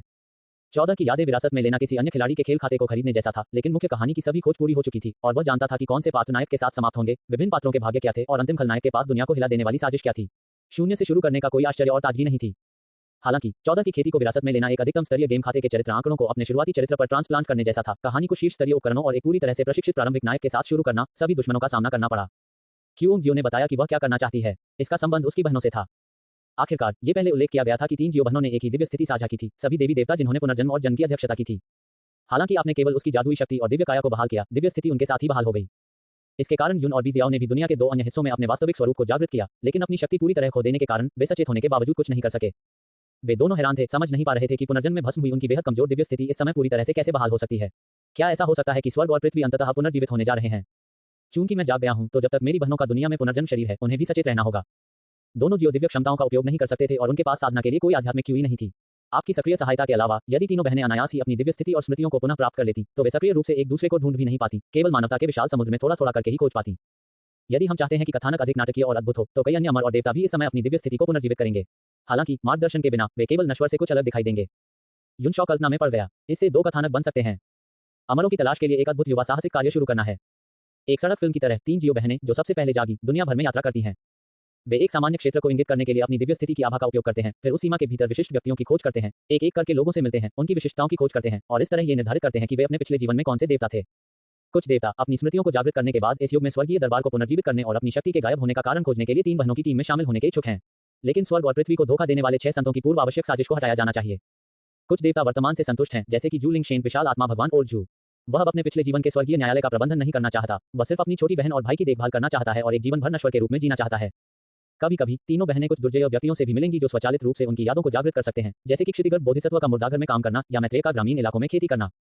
इस 3 जियो रिबिल्ड द हेवनली कोर्ट कहानी के अंत में निर्देशक एक खुला अंत छोड़ सकता है, जिससे दर्शकों को यह कल्पना करने की अनुमति मिल सके कि क्या हेवनली कोर्ट का वास्तव में पुनर्निर्माण किया जा सकता है और उन अमरों और देवताओं का भविष्य क्या होगा। दूसरी कथानक इसे एक टोकुसात्सु के रूप में फिल्माने की है, जो एक पौराणिक त्वचा के साथ एक शहरी महाशक्ति लड़ाई में विकसित होती है। शैतान राजा नियू और स्कॉर्पियन डेमोनेस जैसे कुछ खलनायकों को जोड़ें, उन्हें भी अपनी यादों को पुनर्जीवित करने दें और उन्हें जगाने के लिए 3 जियो की आवश्यकता नहीं है। हर किसी की यादें पुनर्जीवित होते ही पूरी तरह से वापस आ जाती हैं। एक भ्रष्ट तथागत को मुख्य खलनायक बनाओ, जिसका लक्ष्य इस युग में भी दुनिया पर शासन करना है। धर्मी मनोविज्ञानी, अरे नहीं, पिछले जीवन के अमर मुख्य युद्धक शक्ति के रूप में मंकी किंग, साथ ही गुवानिन और जेड सम्राट को अपनी दुष्ट साजिश को रोकने के लिए धर्मी साझेदारों की एक टीम बनानी चाहिए। साथ ही कुछ तटस्थ पात्रों को भी जोड़ें, जैसे एलांग शेन, और कुछ जिन्होंने गलत पक्ष चुना है, जैसे जिन चांजी, जिन्हें भ्रष्ट तथागत ने गुमराह किया था। क्या ये पौराणिक पृष्ठभूमि वाली एक घरेलू महाशक्ति टोकुसात्सु ब्लॉकबस्टर नहीं है? मुझे लगता है कि इसे समीक्षकों द्वारा सराहा जाएगा और दर्शकों से खचाखच भरा होगा। सबसे पहले बी जियाओ पाया गया। तब तक सॉन्ग यूहे घर लौट आया था और क्यूंग जियो के साथ बातचीत के बाद रात के 9 बज चुके थे। आप एक उच्च स्तरीय आवासीय क्षेत्र में पहुंचे। शेंगजिया गार्डन यदि समान है तो पूरी तरह से संयोग से बना हुआ। आपने एक परिवार के शयन कक्ष में घुसपैठ की। यह एक मध्यम वर्गीय परिवार था, जिसमें एक सुखी और समृद्ध जोड़ा था। आपने एक युवक और महिला को एक छोटी लड़की को गोद में लिए हुए देखा, लेकिन जोड़े के विचार अपनी बेटी पर नहीं, बल्कि एक दूसरे पर थे। उनकी आंखें लगभग लालसा के धागों में बदल रही थीं। ऐसा प्रतीत होता है कि पत्नी यह सोचकर कि उनकी बेटी सो रही है, चुपचाप उसे बाहर ले गई और बगल के कमरे में एक छोटे से बिस्तर पर लेटा दिया। फिर उसने अपने पति से नजरें मिलाई, ध्वनिरोधी मास्टर बेडरूम का दरवाजा बंद कर दिया। सब कुछ अनकहा रह गया। छोटे से कमरे में बिस्तर पर 5 या 6 साल की लड़की की गोल आंखें खुली हुई थीं। वह सो नहीं सकी, बिल्कुल सो नहीं सकी। उसका दिमाग अब पूरी तरह से इस बात पर केंद्रित था कि क्या हुआ था और उसकी 2 बड़ी बहनें कहाँ थीं। वर्तमान युग के अनुसार मुझे केवल एक प्रतिभावान बच्चा, एक शीर्ष बाल सितारा बनकर और फिर बी जियाओ को अपने मंच नाम के रूप में अपनाकर अपनी दोनों बहनों का ध्यान आकर्षित करने की आशा है। वह फुसफुसाई, दीदी दीदी यहाँ है। क्यूंग जियाओ ने बगल से छलांग लगाई और उस पर झपट्टा मारा। उसे लगातार बर्बाद कर रही थी। इतनी प्यारी छोटी बहन को देखना दुर्लभ था और वह अपनी जादुई शक्ति खो चुकी थी और विरोध नहीं कर सकती थी। अभी नहीं तो कब वह उसे रुआ कर सकती थी। छोड़ो, मुझे जाने दो। नहीं, मैं जाने नहीं दूंगा। मैं मदद के लिए फोन करने जा रहा हूँ। तुम्हारे माता पिता का कमरा ध्वनिरोधी है, तुम्हें बचाने कोई नहीं आएगा। बड़ी बहन जल्दी आओ। हा, बहन भी अब आपकी तरह ही संकट में है। आपने 5 मिनट तक देखा, इससे पहले कि बी जियाओ आखिरकार अपनी बहन की पकड़ से आजाद हो गई। यदि दैवीय स्थिति ने उसे एक असाधारण काया प्रदान नहीं की होती, तो उसे अपनी बहन के फेस वॉश से दम घुट जाता। आपने थोड़ी ईर्ष्या के साथ देखा, चाहते थे कि क्यूंग जियो भी आपको रुआ करे। बहनों के पुनर्मिलन के बाद क्यूंग जियो ने कुछ झिझक के साथ आपकी ओर देखा। आखिरकार साधना और दिव्य काया को पुनर्स्थापित करना इतना आसान नहीं था। यहाँ तक कि समृद्ध आदिम युग में भी ऐसी बहन को उसकी मूल शक्ति में बहाल करने के लिए उसे दर्जनों युवान हुई, यानी 10 लाख साल से अधिक का समय लगा होगा। और वर्तमान उत्तर आदिकालीन दुनिया में ऊर्जा रूपांतरण के नुकसान और स्वर्ग और पृथ्वी के पर्यावरण के दमन के कारण यदि उसकी अर्धसंत स्तर की खेती उसकी बहन को हस्तांतरित कर दी गई तो वे दोनों ताई स्तर तक गिर जाएंगे। यदि उसकी दूसरी बहन यूजियाओ को भी शामिल कर लिया जाए तो वे तीनों मुश्किल से ताई गोल्डन इमोर्टल की ताकत बनाए रख पाएंगे। 936 देवताओं का पुनरुत्थान भाग 1। यदि यह आपके लिए नहीं होता तो क्यूओंगजियो को निश्चित रूप से अपनी बहनों के साथ अपनी खेती साझा करने में कोई आपत्ति नहीं होती। उसकी खुद की खेती का क्वासी सेंट से ग्रैंड यूनिटी तक गिरना एक मामूली बात थी, उसकी बहनों की तुलना में महत्वहीन। हालांकि जब आपने उसकी खेती को बहाल करने में उसकी मदद की तो आपको बिल्कुल भी दबाव महसूस नहीं हुआ, जैसे कि यह आपके लिए सहज था। यदि संभव हो तो उसे स्वाभाविक रूप से आशा थी कि तीनों बहनें अपने पूर्व स्वरूप में वापस आ सकेंगी। बीजियाओ और युनजियाओ के लिए उसे लगा कि आपको कुछ देना कोई समस्या नहीं है। वह संभवतः इतनी बेशर्म नहीं हो सकती कि आपको उसकी बहनों को मुफ्त में पुनर्जीवित करने दे। क्या वह ऐसा कर सकती है? आखिरकार आप महान वीरानी में एक और क्यूओंगजियो के केवल प्रेमी थे। उसकी स्थिति और खेती को बहाल करने में मदद करने के लिए, क्योंकि वह एक विकल्प थी, पहले से ही पर्याप्त से अधिक कर रही थी, उसका बदला चुकाने के लिए एक साधारण आलिंगन पर्याप्त नहीं होगा। जैसे ही क्यूओंगजियो ने अपनी बहन को नीचे उतारा और कुछ कहने ही वाली थी, उसने देखा कि आप आगे बढ़ रहे हैं और छोटी लड़की के ग्लैबेला को थपथपा रहे हैं। एक और अर्धसंत की नष्ट हो रही खेती को पुनर्जीवित किया गया। बीजियाओ का दृष्टिकोण उसकी बहन जैसा ही था। उन्हें एक छोटी लड़की की भूमिका निभाते रहने की कोई इच्छा नहीं थी, नहीं वह चाहती थी कि कोई जोड़ा अपनी बेटी को खो दे। इसलिए उन्होंने भी इस जीवन को तोड़ दिया और उस छोटी लड़की के लिए एक सच्ची भावना जागृत की। वह एक जीवंत युवा युवती के रूप में अपने मूल रूप में लौट आई और जैसे ही वह आपको धन्यवाद देने और आपकी उत्पत्ति के बारे में पूछने वाली थी, आपने उसे एक और बड़े गले से लगा लिया। एक दोहराव प्रदर्शन। मुझे यकीन है कि जल्द ही तीसरा दोहराव प्रदर्शन होगा। आप आंसू में थे, इतना इतना लंबा, सचमुच इतना इतना लंबा। अब हम आखिरकार फिर से एक हो गए हैं। बीजियाओ क्यूओंगजियो हो, उसे हमेशा ये दृश्य परिचित लगता था, मानो उसने इसे पहले कहीं देखा हो। थोड़ी देर के बाद बीजियाओ ने भी अनिच्छा से आपकी कहानी स्वीकार कर ली। फिर उसने और उसकी बहन ने मिलकर आपसे सवाल किया, आप कितने लोगों के साथ प्रेमी रहे हैं? ओह, तुम 3 बहनें। असंभव। सिस्टर युनजियाओ के पास ऐसे फालतू विचार नहीं है। दोनों बहनें बहुत निश्चिंत थीं। हालांकि यह उन दोनों के लिए सच हो सकता है, उनकी सबसे बड़ी बहन वास्तव में शुद्ध और अनासक्त थी। उसके हृदय में केवल पारिवारिक स्नेह और मित्रता थी, प्रेम का खिलना असंभव था। आपको शायद इस पर विश्वास ना हो, लेकिन उस समय देवताओं की सूची फैंगशेन बैंक के अलंकरण के दौरान मैंने आप बहनों की मदद की थी और मेरे बहनोई झाओ गोंगमिंग की भी देवताओं की सूची फैंगशेन बैंक के अलंकरण पर आपके नियत स्थान से बचने में मदद की थी। उद्धरण चिन्ह उद्धरण चिन्ह। बीजियाओ ने संदेह की दृष्टि दिखाई। वह अपनी दूसरी बहन की तरह आसानी से मूर्ख नहीं बनी थी, जो आपकी कही बात पर विश्वास कर लेती। वह एक चतुर और शरारती लड़की थी। तुम्हें अब भी याद है कि वह उस समय कितनी शरारती थी। वह अक्सर गुर्राने जैसी आवाजें निकालती थी, कुशलतापूर्वक बड़ी संख्या में सफेद बेलों एक जलीय जीव को संदर्भित करते हुए जिसे आपने अपनी आंतरिक दुनिया में पाला था को आपकी आंतरिक दुनिया से बाहर निकालती थी, फिर क्रूरतापूर्वक उन्हें खाती थी और कहती थी कि उनका स्वाद अजीब है। वे स्पष्ट रूप से जलीय मृत चीजें हैं। रुको, जरूरी नहीं, क्योंकि दाओ सिद्धांत के आशीर्वाद से जीवित सफेद बेल भी बांझ हो सकती हैं। इस समय बीजियाओ ने आपसे सवाल करते हुए पूछा कि क्या आपके पास यहाँ होने के लिए पर्याप्त सबूत हैं? आप कुछ मिनटों के लिए चुप रहे। क्या आप वाकई सबूत देखना चाहते हैं? बीजियाओ ने अपनी बाहों को अपनी छाती पर पार किया और भौं उठाई। हाँ। तो आपने अपने दिव्य विचार का उपयोग करते हुए देवताओं की सूची फैंगशेन बैंक के अलंकरण के दौरान जब आप 3 बहनों के साथ प्रेमी थे तब के कुछ मधुर यादगार दृश्य भेजे। 937 देवताओं का पुनरुत्थान भाग 2। देखो, हम तब अपने हनीमून पर थे और हमारी छोटी सी जिंदगी इससे बेहतर नहीं हो सकती थी। इस भाग को देखें, बाईं ओर वाला ए बी है और दाईं ओर वाला एक युंग है। ओह, ए यू वास्तव में उस समय मेरी पीठ पर था। और इस तस्वीर में हालांकि कुछ मामूली अंतर हैं, ये निश्चित रूप से आप ही हैं, है ना? और यह प्राइमर्डियल गोल्डन डिपर जब बड़ा हो जाएगा तो ये सिर्फ एक स्विमिंग पूल नहीं होगा, आप इसमें स्नान भी कर सकते हैं। बीजियाओ चुप रही, केवल अपनी दिव्य भावना को सील कर दिया और एक कोने में बैठकर वृत्त बना लिया। वह नहीं थी, वह बिल्कुल भी नहीं थी। वह संभवतः ऐसी नहीं हो सकती, बिल्कुल नहीं। क्यूओंगजियो ने भी उस दिव्य विचार को प्राप्त किया और शुरुआती शर्म के बाद आश्चर्यचकित हो गया। मैंने कभी नहीं सोचा था कि मेरे पास ऐसा दिन होगा जब मैं बड़ी बहन को हार स्वीकार करने और दया की भीख मांगने के लिए मजबूर कर सकूंगा। हालांकि सटीक होने के लिए वह नहीं थी, वे सभी क्यूओंगजियो थे, इसलिए कोई अंतर नहीं था। आखिरी युनजियाओ थी, जो इस साल 19 साल की है और एक छात्रा है। जब आप तीनों ने उसे पाया तो युनजियाओ हैरान लग रही थी, न जाने क्यों उसकी दोनों बहनों के हाव भाव इतने अजीब थे। आखिरकार उन्होंने अपने जैसे 2 लोगों का मधुर जीवन देखा जो एक अन्य समानांतर ब्रह्मांड में 14 के प्रेमी थे। लेकिन वह स्वयं हजारों वर्षों से एक अकेली कुत्ता, एक बूढ़ी कुंवारी रही है, तो उसे यह अजीब कैसे नहीं लगा? बीजियाओ ने पूरे समय अपना सिर झुकाए रखा, आपसे बहुत दूर रही। दूसरी ओर क्यूओंगजियाओ ने अपनी भौहें ऊपर उठाई और ऐसा भाव दिखाया कि वह बहुत मुक्का मारने योग्य लग रही थी। युनजियाओ ने आपको सावधानी से देखा, सोचा कि आप इस सबके पीछे के मास्टरमाइंड हो सकते हैं।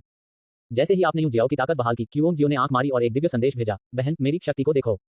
उस दिव्य अनुभूति में मधुर स्मृति दृश्य के भीतर अन्य क्यूओंगजियो ने भी वही पंक्तियां बोली। इस प्रकार दिव्य विचार में युनजियाओ को गुवानेरी ने अमर संगीत के विस्फोट के साथ 7 सेनाओं को बाढ़ की रणनीति का उपयोग करते हुए देखा। मैं टिप्पणी करने की हिम्मत नहीं करता, मुझे डर है कि एक झटके से मैं खूनी धुंध में फंस जाऊंगा। क्यूओंगजियाओ गुप्त रूप से अपने दिल में आत्मसंतुष्ट ये भूल गई थी कि उसकी बहन ने पहले ही उसकी खेती को पुनः प्राप्त कर लिया था, जो कि उससे भी अधिक मजबूत क्षेत्र था, एक अर्धसंत की चोटी। आपका सामना करते हुए उन दिव्य इंद्रियों में नायक युनजियाओ बीजियाओ की तुलना में बहुत अधिक शांत दिखाई दिया। थोड़े लाल गालों के साथ आपको धन्यवाद देने के बाद उसने कहा कि उसे और उसकी दूसरी बहन को कुछ निजी मामले निपटाने थे और फिर वह उसे पकड़कर चली गई। ये बहन टूट गई है, इसे रख नहीं सकते, मार भी सकते हैं। आप खरबूजा खा रहे हैं। JPG 2 अर्धसंत ग्रह से बाहर चले गए, शून्य क्षेत्र बिखर गया और अमर प्रकाश उमड़ पड़ा। क्यूओंगजियो को उसकी बहन ने एक तरफा पीटा था, वह चिल्लाती रही और दया की भीख मांगती रही, लेकिन अपनी बड़ी बहन के खिलाफ लड़ने की बिल्कुल भी हिम्मत नहीं कर रही थी। उसने केवल अपने मन में गुप्त रूप से प्रतिज्ञा करने का साहस किया कि वह एक दिन अपना बदला अवश्य लेगी। जिन बहनों ने कई वर्षों से एक दूसरे को नहीं देखा है, वे आखिरकार फिर से एक हो गईं, फिर भी वह बहुत निर्दयी है। मैं उस क्यूओंगजियो की तरह बनना चाहती हूँ और पासा पलटना चाहती हूँ। क्या आपने सिर्फ एक आंतरिक तिल बनाया है? किसकी बात करें तो क्या अलंकरण ऑफ द गॉड्स की यून जियाओ ने भी आपके द्वारा हटाए जाने के लिए अपनी दो छोटी बहनों की सहायता पर भरोसा किया था। इस दिन क्यूओंग जियो की कब्जा प्रगति फिर से जोड़ 1-0 बढ़ गई और अन्य दो ने भी जोड़ 5 प्राप्त किया। इसके बाद आपने महान विनाश के बाद के इस युग को पुनर्जीवित करना शुरू कर दिया। अंतरिक्ष का विस्तार हुआ, स्वर्ग और पृथ्वी का विकास हुआ और आध्यात्मिक क्यूई पुनर्जीवित हुई, जिससे सभी प्राणियों में शांति आई। अपनी यादों से कई परिचित देवताओं का सामना करना, आपको ये भी आश्चर्य हुआ कि क्या इसका आपके पिछले जीवन की पृथ्वी से कोई संबंध है। अन्यथा संयोग इतने संयोग नहीं हो सकते, क्या ऐसा हो सकता है? सफल उद्यमी झाओ गोंगमिंग को आपके द्वारा पुनर्जीवित किया गया था। एलांग शेन, जो समुद्र के किनारे कांटे से मछली पकड़ रहा था, भी जाग गया था। आपने बूढ़ी महिला हाउटू को जगाया, जो ग्रामीण इलाकों में चावल के पौधे रोप रही थी। आपने गुआंगचेंग गजी को, जो आधी रात में अपने कीबोर्ड को पीट रहा था और चिल्ला रहा था, विश्वविद्यालय के छात्रावास से बाहर खींच लिया। जियांगू और धमरजुआंडू ग्रैंड मास्टर, जो घोटाला और धोखाधड़ी कर रहा था। डिलीवरी राइडर हाउटियन गॉड जेड सम्राट, सामुदायिक सुरक्षा गार्ड 1000 माइल आई। क्या 1000 माइल आई और जेड सम्राट इस बात पर झगड़ेंगे कि क्या कोई डिलीवरी समुदाय में प्रवेश कर सकती है? जब वे जाग गए और अपनी शक्तियां पुनः प्राप्त कर लीं, तो वे चुपचाप आपके पीछे चले गए और आपको धीरे धीरे अतीत के अनगिनत अमर देवताओं को पुनर्जीवित करते हुए देखा। इस समय उनके हृदय में आप इस संसार के संत थे। आज दोपहर एक और अपडेट। 938 पुनर्जन्म के मार्ग पर सच्ची आत्मा की खोज। एक उजाड़ जंगल में आपने अभी उस प्रसिद्ध घरेलू बंदर का दर्जा बहाल किया था और इससे पहले कि आप उसकी यादें जगा सकें, 3 आंखों वाला सच्चा भगवान आपके पीछे से कूद गया। परम पावन, कृपया मुझे इस जंगली बंदर को थोड़ा परेशान करने की अनुमति दें। इस समय बंदर की स्थिति बहाल हो गई थी। वह एक सामान्य वयस्क की तुलना में बहुत अधिक होशियार था और उसकी यादों में अक्सर ऐसे दृश्य आते थे जिन्हें वह समझ नहीं पाता था, लेकिन मूलतः वह अभी भी एक बंदर था। वह इस समय पास के एक बड़े पेड़ पर था, एक शाखा पकड़कर उसे हवा में झुला रहा था और उसकी अनुभूति का परीक्षण कर रहा था। हालांकि एलांग ने कहीं से एक आड़ू निकाला और अपने जादू का उपयोग करके एक बंदर को मंत्रमुग्ध कर दिया। उसने जादुई रूप से मंत्रमुग्ध बंदर से बट हिलाकर नृत्य करवाया और समाप्त होने के बाद वह पिताजी चिल्लाते हुए श्रद्धा से उसके सामने घुटनों के बल बैठ गया। फिर एलांग ने इसे आड़ू से पुरस्कृत किया। तो सन वुकोन, जिनकी यादें अभी तक जागृत नहीं हुई थी, ने नकल में अपने शरीर को मोड़ा, झुकना सीखा और अंत में एक विकृत हुकिंग ध्वनि भी निकाली। ऐसा कैसा महसूस हो रहा है कि आपकी भूमिकाएं उलट दी गई हैं? हालांकि उसका उच्चारण बहुत मानक नहीं था, फिर भी एलांग ने उसके सिर को अनुमोदनपूर्वक थपथपाया और उसे केले से पुरस्कृत किया। फिर उसने आपको प्रणाम किया। धन्यवाद परम पावन। ये कृत्य महज एक मजाक नहीं था, अधिक सटीक रूप से ये वातावरण को जीवंत बनाने का, देवताओं को जो अनगिनत वर्षों के बाद पुनर्जीवित हो रहे थे, यह एहसास दिलाने का एक तरीका था कि वे वास्तव में फिर से जीवित थे। साथ ही यह उनकी पवित्रता के रूप में आपके स्वभाव की भी एक छोटी सी परीक्षा थी कि क्या आप कठोर हैं या स्वीकार्य हैं। आपकी प्रसन्न अभिव्यक्ति को देखकर एलांग ने अपने दिल में राहत की सांस ली। आपके पीछे चल रहे कुछ अन्य देवताओं ने इस कदम के बारे में नहीं सोचा था। उन्होंने बंदर को आड़ू कुतरते हुए देखा और अपने दिल में अफसोस महसूस किया। धतेरी की, उन्होंने ऐसा करने के बारे में क्यों नहीं सोचा? कुछ लोगों ने चुपकर जेड सम्राट की ओर भी देखा। हालांकि उन्होंने व्यक्तिगत रूप से जाने की हिम्मत नहीं की, लेकिन वे मॉडल्स को नियंत्रित करने के लिए अपने जादू का उपयोग कर सकते थे, जिससे मॉडल के खरीदार चौकोर आकार के चेहरे वाले तत्कालीन सवार को दर्जनों या सैकड़ों बुरी समीक्षाएं देते थे और फिर उसे पीड़ा में जमीन पर लुढ़कते हुए देखते थे। या विशेष रूप से उन्हें कुछ दर्जन युआन का इनाम दें, जिससे उनके पूर्व बॉस खुश हो जाएं और उन्हें डैडी कहें। हालांकि बहुत देर हो चुकी थी। कुछ अवसर एक बार चूक जाने पर वापस नहीं किए जा सकते। कुछ अमर देवता और देवता एक बार जागृत हो जाने पर उनके साथ खिलवाड़ नहीं किया जा सकता। धिक्कार है, कितना बड़ा नुकसान। बंदर द्वारा आड़ू को कुतरने के बाद आपने उसकी यादें ताजा कर दी। जब सन वुकोन की यादें पूरी तरह से ठीक हो गईं, तो पूरा बंदर गुस्से से लाल हो गया। उसने उस शाखा को पकड़ लिया जिसे उसने पहले पकड़ रखा था और उसे एलान पर फेंक दिया। इस आदिम दुनिया में जब बंदर ने स्वर्गीय महल में कहर बरपाया, तो वह एक ग्रैंड यूनिटी लूज इमोर्टल था। विक्टोरियस फाइटिंग बुद्धा की उपाधि दिए जाने के बाद उन्होंने एक अर्ध संत के ठीक नीचे ग्रैंड यूनिटी गोल्डन इमोर्टल के पहले स्तर पर भी छलांग लगा दी। एलान, जिसने कई राउंड तक उससे लड़ाई की थी, में भी सुधार हुआ था, लेकिन वह ग्रैंड यूनिटी गोल्डन इमोर्टल बनने से अभी भी कुछ दूर था। अपने प्रमुख उन्नयन के बाद बंदर से तुलनीय नहीं था। तुम जंगली बंदर, क्या तुमने बिना कुछ लिए बुद्ध फल की खेती की? 3 आंखों वाला, आज मैं ओल्ड सन धर्मनिरपेक्ष जीवन में लौटूंगा और तुम्हें जेड सम्राट के भतीजे को तुम्हारा आज्ञाकारी कुत्ता बना दूंगा। एक पल में एलान का सिर धक्कों से ढक गया और वह हंसी का पात्र बनकर रह गया। इस दृश्य ने आपके पीछे के कई अमरों को काम दिया और कुछ सहकर्मियों के साथ खिलवाड़ करने के उनके विचार फीके पड़ गए। यदि वे वास्तव में अपने पुराने विरोधियों से उलझना चाहते थे, तो उन्हें किसी ऐसे व्यक्ति को चुनना होगा जिसे वे हरा सकें।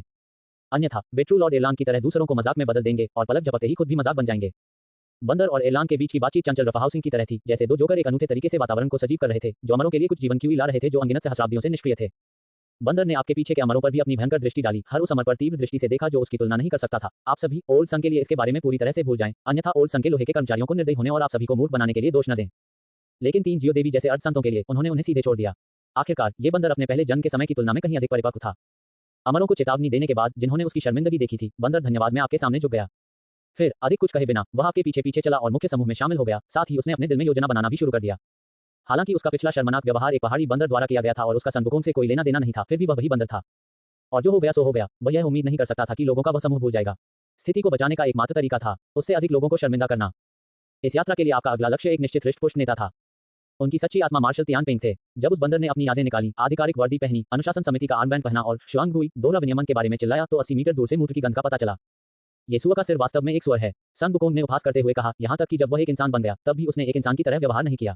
उसकी गांड साफ नहीं है। ये सब बकवास है। आधे दिन में आपने 231 देवताओं को जागृत करते हुए पूरे ग्रह का भ्रमण किया। उनमें से चांद एक की जागृति आपके लिए विशेष रूप से अजीब थी। हे भगवान, मैंने उस समय इसके बारे में कभी नहीं सोचा था। उस समय मैं स्वर्ग और पृथ्वी आध्यात्मिक क्यूई को पुनर्जीवित करने की योजना नहीं बना रहा था और मैं गलती से उसका शीर्ष संरक्षक बन गया और यहाँ तक कि एक ऑफलाइन पीके भी था। 14 की नैतिक आधार रेखा पहले ही निचले स्तर पर पहुंच चुकी है। अगर वह उन यादों के साथ जागती। आपने अपना हाथ लहराया, व्यक्तिगत रूप से महिला इंटरनेट सेलिब्रिटी की आत्मा से चांद ई की सच्ची आत्मा को खींच लिया और इस जीवन से उसकी यादें मिटा दी। कोई और मतलब नहीं, बस यही तरीका सबके लिए बेहतर है। उसके लिए अच्छा है, आपके लिए अच्छा है और 3 जियो देवी के लिए भी उतना ही अच्छा है। ग्रह पर केवल 231 देवता विद्यमान थे, इसलिए आपने खुली जगह को विभाजित किया और पुनर्जन्म पथ में प्रवेश किया। इस समय सभी असाधारण तत्व पीछे हट गए थे और यहाँ तक कि अंडरवर्ल्ड भी ध्वस्त हो गया था। पुनर्जन्म पथ वास्तव में पाताल लोक का एक सामान्य छोटा पथ था। वहाँ कोई ऑक्सहैड्स, हॉस्फेसेस, वांगक्सियांग प्लेटफॉर्म, मिंगपो का सूप या नाइहे ब्रिज नहीं थे, केवल सच्ची आत्माओं के टुकड़े पुनर्जन्म के पूल की ओर बढ़ रहे थे। पुनर्जन्म पथ पर आपको 148 अमर आत्माओं और देवताओं की सच्ची आत्माएं मिली जिनका अभी तक पुनर्जन्म नहीं हुआ था। अब और नहीं थे, क्योंकि कुछ देवताओं की स्थिति पूरी तरह से विघटित हो गई थी। उनकी सच्ची आत्माओं में अब सामान्य बिल्ली के बच्चे और पिल्लों की सच्ची आत्माओं के समान कोई विशेष विशेषताएं नहीं थी। इसे स्वरूपित के रूप में समझा जा सकता है। एक सच्ची आत्मा को आत्मा के मूल रूप के रूप में समझा जा सकता है, एक खाली धब्बा जिसमें कोई यादें या यहाँ तक कि व्यक्तित्व लक्षण भी नहीं होते हैं। तथाकथित ट्रू स्पिरिट्स इलेक्ट्रॉनिक उपकरणों की तरह हैं जो पूरी तरह से समान रूप से स्वरूपित हैं। एक अर्ध संत और एक नश्वर में कोई भी अंतर नहीं है।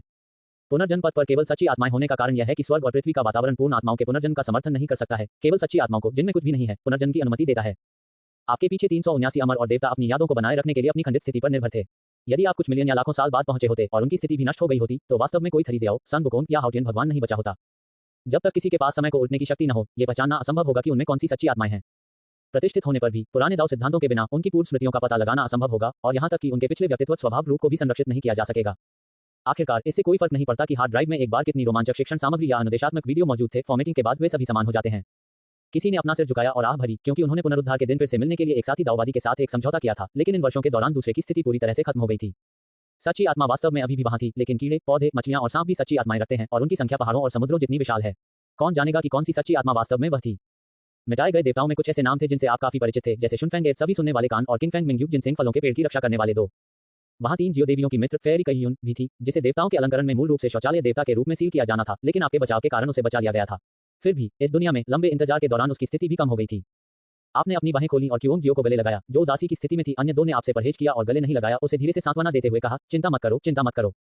उन महान चोर संतों ने जो कुछ भी चुराया है, मैं उसे आपके लिए 100 गुना, 1000 गुना वापस लाऊंगा। ... 5वां अपडेट 10,800 शब्द 3 939 3 वर्ष बीत गए, बेचारी को मत सताओ।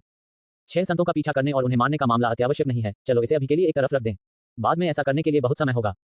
अब जो अधिक दबाव वाली बात है वह उत्तर महान उजाड़ युग में थरीजियाओं के काम को पूरा करना है। एक योग्य इमोर्टल मास्टर गैल गेम खिलाड़ी के रूप में कोई एक मार्ग को समाप्त करने से पहले अन्य मार्गों को बचाने और शुरू करने के लिए कैसे दौड़ सकता है। उद्धरण चिन्ह ... उद्धरण चिन्ह। द ग्रेट डेसोलेट यूनिवर्स में यह आपका 1321वां वर्ष है और आपका दाव सिद्धांत 247.93 तक पहुंच गया है। प्रति वर्ष औसतन 70,000 अंक कॉपी किए गए। आप बहुत मेहनती रहे हैं। महान उजाड़ युग के बाद स्वर्गीय न्यायालय को बहाल किया गया और मनुष्यों, देवताओं, भूतों, राक्षसों और जानवरों के बीच विभिन्न आदेशों को नया आकार दिया जाने लगा। 200 से अधिक अमर और दिव्य नश्वर शरीरों के जागरण से बहुत अधिक अराजकता नहीं हुई। उन्होंने बस अपनी आत्माओं को विभाजित कर दिया और अपने पूर्व स्वरूप को बदलने के लिए अपनी सच्ची आत्माओं को फिर से प्रबुद्ध कर दिया। जिस चीज ने वास्तव में दुनिया को बदल दिया वह आपके द्वारा निर्देशित आध्यात्मिक क्यूई पुनरुत्थान था। जिस चीज ने वास्तव में लोगों को बदल दिया वह क्यूई का विशाल विस्फोट भी था। वनस्पति बेतहाशा बढ़ी और पहाड़ों का विस्तार हुआ। अनगिनत लोग अधिक तरोताजा, स्वस्थ महसूस करते थे और उनकी सहनशक्ति दिन ब दिन दोगुनी हो जाती थी। अनेक अमर और दिव्य प्राणी अपने पदों पर लौट आए, अपने अधिकार का प्रयोग करते हुए पौराणिक पुनरुत्थान के युग की शुरुआत की। जैसे देवताओं के अलंकरण के दौरान आपने आधे महीने में क्यूंग जियो पर विजय प्राप्त की और 1.5 महीने बाद बी जियो पर। केवल युन जियाओ ही सबसे कठिन था। प्रेमियों के रूप में आपके अतीत की दिव्य अनुभूति सामग्री प्राप्त करने के बाद भी अंतिम कदम उठाना अभी भी बहुत कठिन था। ऐसा इसलिए नहीं था क्योंकि वह सबसे चतुर थी, बी जियाओ वास्तव में सबसे बुद्धिमान थी। उसे जीतना इतना कठिन होने का मुख्य कारण ये था, युन जियाओ बहुत अलग और इच्छाहीन थी, जैसे किसी ने हार मान ली हो। वह कुछ नहीं चाहती थी और आंतरिक रूप से उसके पास किसी चीज की कमी नहीं थी। श्रमिक पैसे के गुलाम बन जाते हैं, पति पारिवारिक जिम्मेदारियां निभाते हैं और यहाँ तक कि संघर्ष करने वाले लोग भी ऑनलाइन मां के आलिंगन के लिए तरस सकते हैं, लेकिन जिन्होंने हार मान ली है उनमें लगभग कोई कमजोरी नहीं है। हालांकि युन जियाओ अभी भी अपनी 2 छोटी बहनों की परवाह करती थी और अपने बड़े भाई झाओ गोंगमिंग को महत्व देती थी, लेकिन आप वांग लान से शुद्ध प्रेम नहीं करती, इसलिए आप अपहरण और जबरदस्ती जैसे अत्यधिक तरीकों का इस्तेमाल नहीं कर सकती। आधे साल बाद ऐसा नहीं हुआ कि क्योंग जियो, जो अपनी वरिष्ठ बहन से आगे निकलने के लिए दृढ़ थी, ने अपना कदम उठाया। वह जानती थी कि वह अपनी वरिष्ठ बहन से आगे नहीं बढ़ सकती, लेकिन आप ऐसा कर सकते हैं। यदि आप उसकी वरिष्ठ बहन से आगे निकल गए तो उसके लिए भी उससे आगे निकलना बहुत आसान हो जाएगा। और वह अभिनय करने वाली अकेली नहीं थी, क्योंग जियो ने भी किसी तरह बी जियो को रिश्वत दी थी। इन दोनों ने पहले ही देवताओं के अलंकरण के दौरान एक संत की अवहेलना की थी और उनका दुखद अंत हुआ, जिसके बाद उन्होंने यू जियो को फंसाया। ये ठीक है, 14 ने संत को उन्हें वापस बुलाने में मदद की। इस समय वे एक बार फिर अपनी वरिष्ठ बहन को धोखा दे रहे थे, उसे आपके अथाह गड्ढे में खींच रहे थे। 3 मिलियन शब्द यहाँ छोड़े गए। यह उल्लेखनीय है कि यू जियाओ के इस जीवन में पुनर्जन्म कला की छात्रा का आपसे कोई लेना देना नहीं है। छीन लिए जाने के बाद उसने अपना दूसरा जीवन शांति से बिताया। जहां तक बी जियाओ के छोटे बच्चे की बात है तो कहने को तो और भी कम है। उसे ये भी नहीं पता था कि उसके साथ क्या हुआ। अगले कमरे में एक छोटे से बिस्तर पर लगभग 10 मिनट तक सोने के बाद उसकी मां उसे वापस मुख्य कमरे में ले गई। उद्धरण चिन्ह ... ये काफी दुखद है, मैं बच्चे की मां के बारे में बात कर रहा हूं। उसे आगे पीछे ले जाने में केवल 10 मिनट लगे और यदि आप अन्य चरणों को शामिल कर लें तो कितना दयनीय है। इस जीवन के पुनर्जन्म में केवल क्योंग जियो की आत्मा, युवा लड़की सॉन्ग यू है, जो लगभग बिना किसी वापसी के रास्ते पर चली गई थी, उस दिन से उसके जीवन में एक बड़ा बदलाव आया। बाकी सब कुछ छोड़ दे तो अकेले उसका दिमाग पहले से 10 गुना तेज हो गया। अंग्रेजी के जो शब्द वह आधे घंटे में याद नहीं कर पाए, वे उस दिन कुछ नजरों के बाद उसके दिल में बस गए। सीधे शब्दों में कहें तो 1 महीने में वह नीचे से शीर्ष 100 तक पहुंच गई और व्यापक ट्यूशन के साथ वह आधे सेमेस्टर में शीर्ष 10 में पहुंच गई। शैतान ने जो योजनाएं बनाई वे कभी भी पूरी तरह क्रियान्वित नहीं हुई। जब आप 3 साल बाद दोबारा मिले तो उसने अपना परिवर्तन पूरा कर लिया था। परिवर्तन मत करो। वह जेड पूल की गोल्डन मदर के तहत अध्ययन करते हुए आध्यात्मिक खेती विभाग में एक शीर्ष घरेलू स्नातक छात्रा बन गई थी और जल्दी ही एक गोल्डन कोर स्टेज कल्टीवेटर बन गई। जेड पूल की गोल्डन मदर, बहुत से लोग इस नाम से परिचित नहीं होंगे, लेकिन उनके पास एक और उपाधि है, रानी मां। इस समय स्वर्गीय न्यायालय की नई स्थापना के साथ सर्वोच्च साधना, योग्यता और अमर और नश्वर लोगों के बीच एक निश्चित प्रतिष्ठा वाले व्यक्ति के रूप में मुख्य कारण क्योंग जियो के पुनर्जन्म वाले शरीर से छिपा हुआ बोनस है। सोंग यूहे को नए भगवान के रूप में चुना गया था। हाँ, उसे भगवान के रूप में स्थापित किया गया था। हालांकि उसका क्षेत्र अभी अभी दूसरे क्षेत्र में पहुंचा था। उसे पहले ही न्यू हेवनली कोर्ट द्वारा एक दिव्य पद प्रदान कर दिया गया था, जो एक सामान्य सच्चे अमर के बराबर का दर्जा प्राप्त कर रहा था। तब से वह एक स्वर्गीय अमर और दिव्य प्राणी, अमर और शाश्वत बन गई और यहाँ तक कि 0.00000042 दाव पावर के बराबर अमर शक्ति भी धारण कर सकती थी। इस बिंदु तक उसने अपनी पूर्व उपस्थिति को पूरी तरह से त्याग दिया था। पर्याप्त स्थिति और शक्ति के साथ उसने निर्णायक रूप से आपकी पूरी जांच करने के लिए अपने सभी संसाधनों का उपयोग करने का निर्णय लिया। वह उस आदमी की असली पहचान की जांच करना चाहती थी जिससे वह वर्षों पहले मिली थी। सोंग यूहे को क्योंग जियो की यादें विरासत में नहीं मिली। नहीं, वह जानती थी कि उस समय उसके बगल की खूबसूरत बड़ी बहन 3 जियो मेडेंस में से एक थी, लेकिन वह स्पष्ट रूप से जानती थी कि उसके बदलाव आपसे संबंधित होने चाहिए। उसने अनुमान लगाया, आप प्राचीन अमर और दिव्य प्राणियों में से एक हो सकते हैं जो जल्दी ही पुनर्जीवित हो गए। उस दिन तुमने उसके साथ बेतहाशा खेला। यह मॉर्टल वर्ल्ड में बस एक खेल था। हालांकि उस समय आपका चेहरा प्रसिद्ध अमर और दिव्य व्यक्तित्वों के बीच दिखाई नहीं देता था और यूश ऑफ मिथकों और किंवदंतियों में किसी भी प्रसिद्ध महान भगवान का वास्तविक नाम नहीं था। केवल एक ही निष्कर्ष था, हालांकि आप एक पुनर्जीवित प्राचीन अमर और दिव्य प्राणी थे, उन सैकड़ों अमर और दिव्य प्राणियों के बीच आप बस एक छोटी सी चीज थे। युवा लड़की ने विजयी होकर अपना सिर ऊंचा रखा। वह पहले से ही कल्पना कर सकती थी कि जब आप उससे दोबारा मिलेंगे तो आपकी अभिव्यक्ति कैसी होगी। एक बार उसके और आपके बीच एक खाई थी, एक नश्वर लड़की और मिथक से एक अमर के बीच एक आकस्मिक मुठभेड़। लेकिन अब वह इस नए युग और नए स्वर्गीय न्यायालय के पहले नए देवताओं में से एक थी, जेड पूल की गोल्डन मदर के तहत वरिष्ठ बहन स्नातक छात्रा और उस अर्धसंत द्वारा सबसे मूल्यवान और प्रिय शिष्य। हालांकि आप न्यू हेवनली कोर्ट प्रणाली के बाहर एक अज्ञात नाबालिग अमर थे। यह अब अलग है, पहले से बिल्कुल अलग। उनकी स्थिति अब उलट गई थी। अंततः उन्हें गौरव का क्षण मिलेगा। वह तुम्हें अपनी आंखें खोलने और उसे अभी देखने पर मजबूर कर देगी। नदी के 30 साल पूर्व, नदी के 30 साल पश्चिम, गरीबी में एक युवा लड़की को धमकाओ मत। हे, युवा लड़की ने खुद से मुस्कुराते हुए कहा, मैं मानसिक रूप से हर चीज के लिए तैयार थी। आपने मुझे स्कूल वापस जाने के लिए कहा था, आपने मुझे तुच्छ समझा। उसने सभी संबंधित कर्मियों को बुलाया, न्यू हेवनली कोर्ट और मॉर्टल वर्ल्ड के लोगों से उसकी जांच में मदद करने के लिए कहा। यू श्योर, ठीक है, तुमने एक बार मेरे साथ खेला और फिर गायब हो गए, है ना? मैं तुम्हें ढूंढने जा रहा हूँ। जेड पूल की गोल्डन मदर। उसका इरादा सुनने का नहीं था, लेकिन चूंकि उसने सुना था इसलिए वह निश्चित रूप से ये दिखावा नहीं कर सकती थी कि उसने नहीं सुना था। 940 दावची निपटने के लिए सर्वोत्तम है। उस दिन जेड तालाब की एक रहस्यमय महिला अमर से अनजाने में लीक के कारण आपका ठिकाना गलती से उजागर हो गया और उसने आपको ढूंढ लिया। आपका नाम हेवनली कोर्ट के रोस्टर में नहीं लगता, भाई यून। आप वैध अमर या भगवान भी नहीं लगते, लेकिन वर्तमान में मैं स्वर्गीय दरबार में एक उभरता हुआ सितारा हूँ। उसने धीरे धीरे आपको घेर लिया। उसकी अभिव्यक्ति थोड़ी विकृत हो गई। उसमें ऐसा बदलाव बिल्कुल उचित था। मूल रूप से कुछ हद तक विद्रोही। दुनिया भर की यात्रा करने के बाद उसने दुनिया को अपनी आंखों से स्पष्ट रूप से देखा था, फिर भी आपने उसे कठिन अध्ययन के लिए मजबूर किया। यदि उसने कभी प्रकाश नहीं देखा होता तो वह अंधकार को सहन कर सकती थी। पूरे 4 साल तक सवालों के सागर में डूबी रहने से कोई भी उसके दमन की सीमा का अंदाजा लगा सकता है। और उस जंगली दिन के बाद वह पहले से ही मानसिक रूप से तैयार थी। उसका सबसे संवेदनशील किशोर दिल घबराहट से धड़क रहा था। फिर भी पलक झपकते ही आपने उस पर गंभीर प्रहार किया और अगले 4 वर्षों तक आपने वापस जाकर उसे देखने से इनकार कर दिया। केवल उन अंगरक्षकों और शिक्षकों को भेजा। वह टेढ़ी हो गई थी। क्या आप सुधार करना चाहते हैं? क्या आप ऊंचाई तक पहुंचना चाहते हैं? आप भयभीत होकर घिरे हुए थे। आपके पास स्वर्ग पर चढ़ने या पृथ्वी पर उतरने का कोई रास्ता नहीं था। Z pond golden mother. उसका इरादा सुनना नहीं था, लेकिन चूंकि उसने ऐसा किया था इसलिए वह निश्चित रूप से ये दिखावा नहीं कर सकती थी कि उसने नहीं सुना है। जब क्योंग जियाओ, जिसे जेड तालाब की एक गुमनाम महिला अमर ने सूचित किया था, गुस्से से वहां पहुंची, उसने गुस्से में हथेली से दरवाजा खोला। मैं देखना चाहूंगी कि कौन सी बेशर्म छोटी है। उसने आपको और सोंग यूहे को बॉडी इंटीग्रेशन का अभ्यास करते हुए पाया। सोंग यूहे, क्या वह उस समय की बड़ी बहन है? आप जानते हैं, एक क्योंग, अगर यह आप हैं, चाहे कोई भी रूप हो, मैं मना नहीं कर सकता। जब से तुमने बोल ही दिया है, मेरे सामने एकमात्र विकल्प यही बचा है कि मैं तुम्हारा प्रेमी बनूं। जो कुछ भी है, इसे मुझ पर निर्देशित करें। वह कभी गलती पर नहीं है, वह आप हैं और आप कभी गलती नहीं करेंगे, इसलिए ये सब मेरी गलती है। क्या बदमाश है। क्योंग जियाओ, जिसका दिमाग बहुत तेज नहीं था, आपको डांटना और अनुशासित करना चाहती थी, लेकिन वह कुछ भी कहने के लिए शब्दों में बहुत अनाड़ी थी। युद्ध के मैदान पर रहते हुए वह आपके द्वारा खींची गई और आपके साथ गिरोह बनाने में सोंग यूहे के साथ शामिल हो गई। लड़ाई के बाद वह इतनी परेशान थी कि वह केवल अपनी बहन से शिकायत कर सकती थी। बी जियाओ, मुझे देखो बहन। तो उस दिन बी जियाओ अचानक छोटा हो गया। वापस जाओ, अभी वापस बदलो। क्या तुमने दीदी को यह नहीं बताया? अगर हम हैं तो तुम हमें किसी भी रूप में मना नहीं करोगे, ठीक है? लेकिन मैं नहीं हूं। जल्दी से वापस बदलो, नहीं तो तुम्हें गोली मार दी जाएगी। नहीं, मैं नहीं करूंगा। आपको उसे उसके मूल रूप में वापस लाने में थोड़ा समय लगा। युजियाओ दरवाजे के बाहर दीवार के पास। ये दोनों बहनें टूट गई हैं, इन्हें रखा नहीं जा सकता। इस नई महान वीरानी को धीरे धीरे अपनी पूर्व स्थिति में लौटने में कई दशक लग गए। जब आप चले गए तो सभी दिशाओं में प्रकाश की किरणें थीं और स्वर्ग और पृथ्वी ने जश्न मनाया, क्योंकि आपने इस महान उजाड़ दुनिया में संत पदों को फिर से जोड़ने के लिए एक छोटे से टोकन का उपयोग किया। थरीजियास को संत की उपाधि प्राप्त हुई। संत का पद अतीत के 6 संतों से कहीं अधिक शक्तिशाली है। पहले एक ग्रैंड यूनिटी गोल्डन इमोर्टल के पास केवल 30-49.99 दाव सिद्धांत थे और एक अर्ध संत के पास केवल 50-99.99 दाव सिद्धांत थे। हालांकि इस दुनिया में अलग अलग क्षेत्र अलग अलग बोनस प्रदान करते हैं। एक ग्रैंड यूनिटी गोल्डन इमोर्टल में सैद्धांतिक रूप से केवल 30-49.99 दाव पावर होती है, लेकिन व्यवहार में इसे 10 से गुना किया जाता है। एक अर्ध संत की दाव शक्ति 20 से गुना हो जाती है।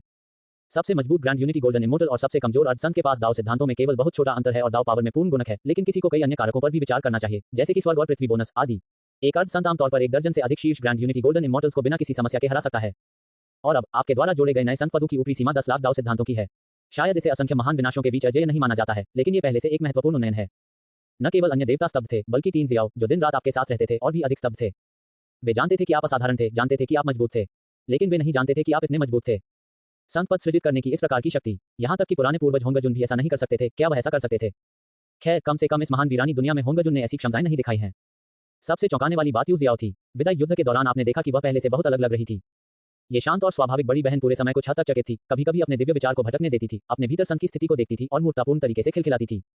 आप, ऐसा लगता है कि आपने कुछ अविश्वसनीय खोज लिया है। आप आगे बढ़े और यून जियाओ के चेहरे के सामने अपना हाथ लहराया। यून जियाओ निरुत्साहित था, बस मूर्खतापूर्वक संत की स्थिति और उसके भीतर निहित गहन दाव सिद्धांतों को घूर रहा था। आपने चुपचाप संत की स्थिति निकाली, उसे अपनी हथेली में इकट्ठा किया और अपना हाथ उसके सामने कर दिया। उसकी निगाहें स्वाभाविक रूप से इसका अनुसरण कर रही थी, आपके हाथ की गति के साथ अपना सिर लगातार हिला रही थी। आपने संत पद को एक अलग स्थान पर रखा। उद्धरण चिन्ह डॉट डॉट डॉट उद्धरण चिन्ह। यून जियाओ, घूरना। इस समय आपकी आवाज स्वर के पार से आती हुई प्रतीत हुई। क्या आप दाव चाहते हैं? दाव आपकी आंखों के ठीक सामने है। दाव के लिए आवश्यक है कि आप इसे स्वयं समझें, इसे अपनाने का प्रयास करें, उस दाव को अपनाएं जिसके लिए आप तरस रहे हैं। दाव को दाव के साथ गले लगाओ। बाद में तुमने इत्मीनान से आह भरी। क्या तो विजय में सफल होना इतना आसान था? किसी ने मुझे सफलता का ये रहस्य पहले क्यों नहीं बताया? इस प्रकार के शुद्ध दाव कट्टरपंथियों से दाव का उपयोग करके निपटा जाना चाहिए। आपने अपना सिर हिलाया। कोई बात नहीं, कम से कम विजय हासिल की गई है। मुझे भविष्य में अन्य महान विनाशों में इतना प्रयास करने की आवश्यकता नहीं होगी। आपने इस महान उजाड़ संसार को अलविदा कह दिया और मार्गदर्शन का पालन किया। विश्व बाधा को तोड़ते हुए आप सीधे अराजकता की धारा में गिर गए। एक पल में आपने 190,000 अराजकता पार कर ली। एक कैस फुट एक छोटा सा महान उजाड़ है जो 36 प्रकाश आकाश है। एक कैसली 1500 कैस फीट है। इस दूरी को कम न लगने दें। दुनियाओं के बीच अराजकता की धाराओं में प्रतिरोध भयानक है। उन 6 महान चोर संतों को प्रत्येक 100 दाव सिद्धांतों के साथ इस क्षेत्र को पार करने में पूरे 300 साल लगे। आपने युआन मिंग की यान क्रमांकित इस महान उजाड़ दुनिया में सफलतापूर्वक कदम रखा। इसका आयतन पूरे 3 ट्रिलियन प्रकाश वर्ष है, जो उस मध्यम और छोटी दुनिया से कहीं अधिक है जिसमें आपने पहले प्रवेश किया था। इस संसार में इस समय 10,800 संत पद हैं। अर्ध संत और ग्रैंड यूनिटी गोल्डन इमॉर्टल्स की संख्या अनगिनत है और प्रत्येक स्वर्ग और पृथ्वी डोमेन को एक या कई संतों द्वारा नियंत्रित किया जाता है। चलिए मिलते हैं अगले एपिसोड में, तब तक के लिए मुझे फॉलो करें इंस्टा और टेलीग्राम पर। आपको यूट्यूब पेज पर मेरा लिंक मिल जाएगा।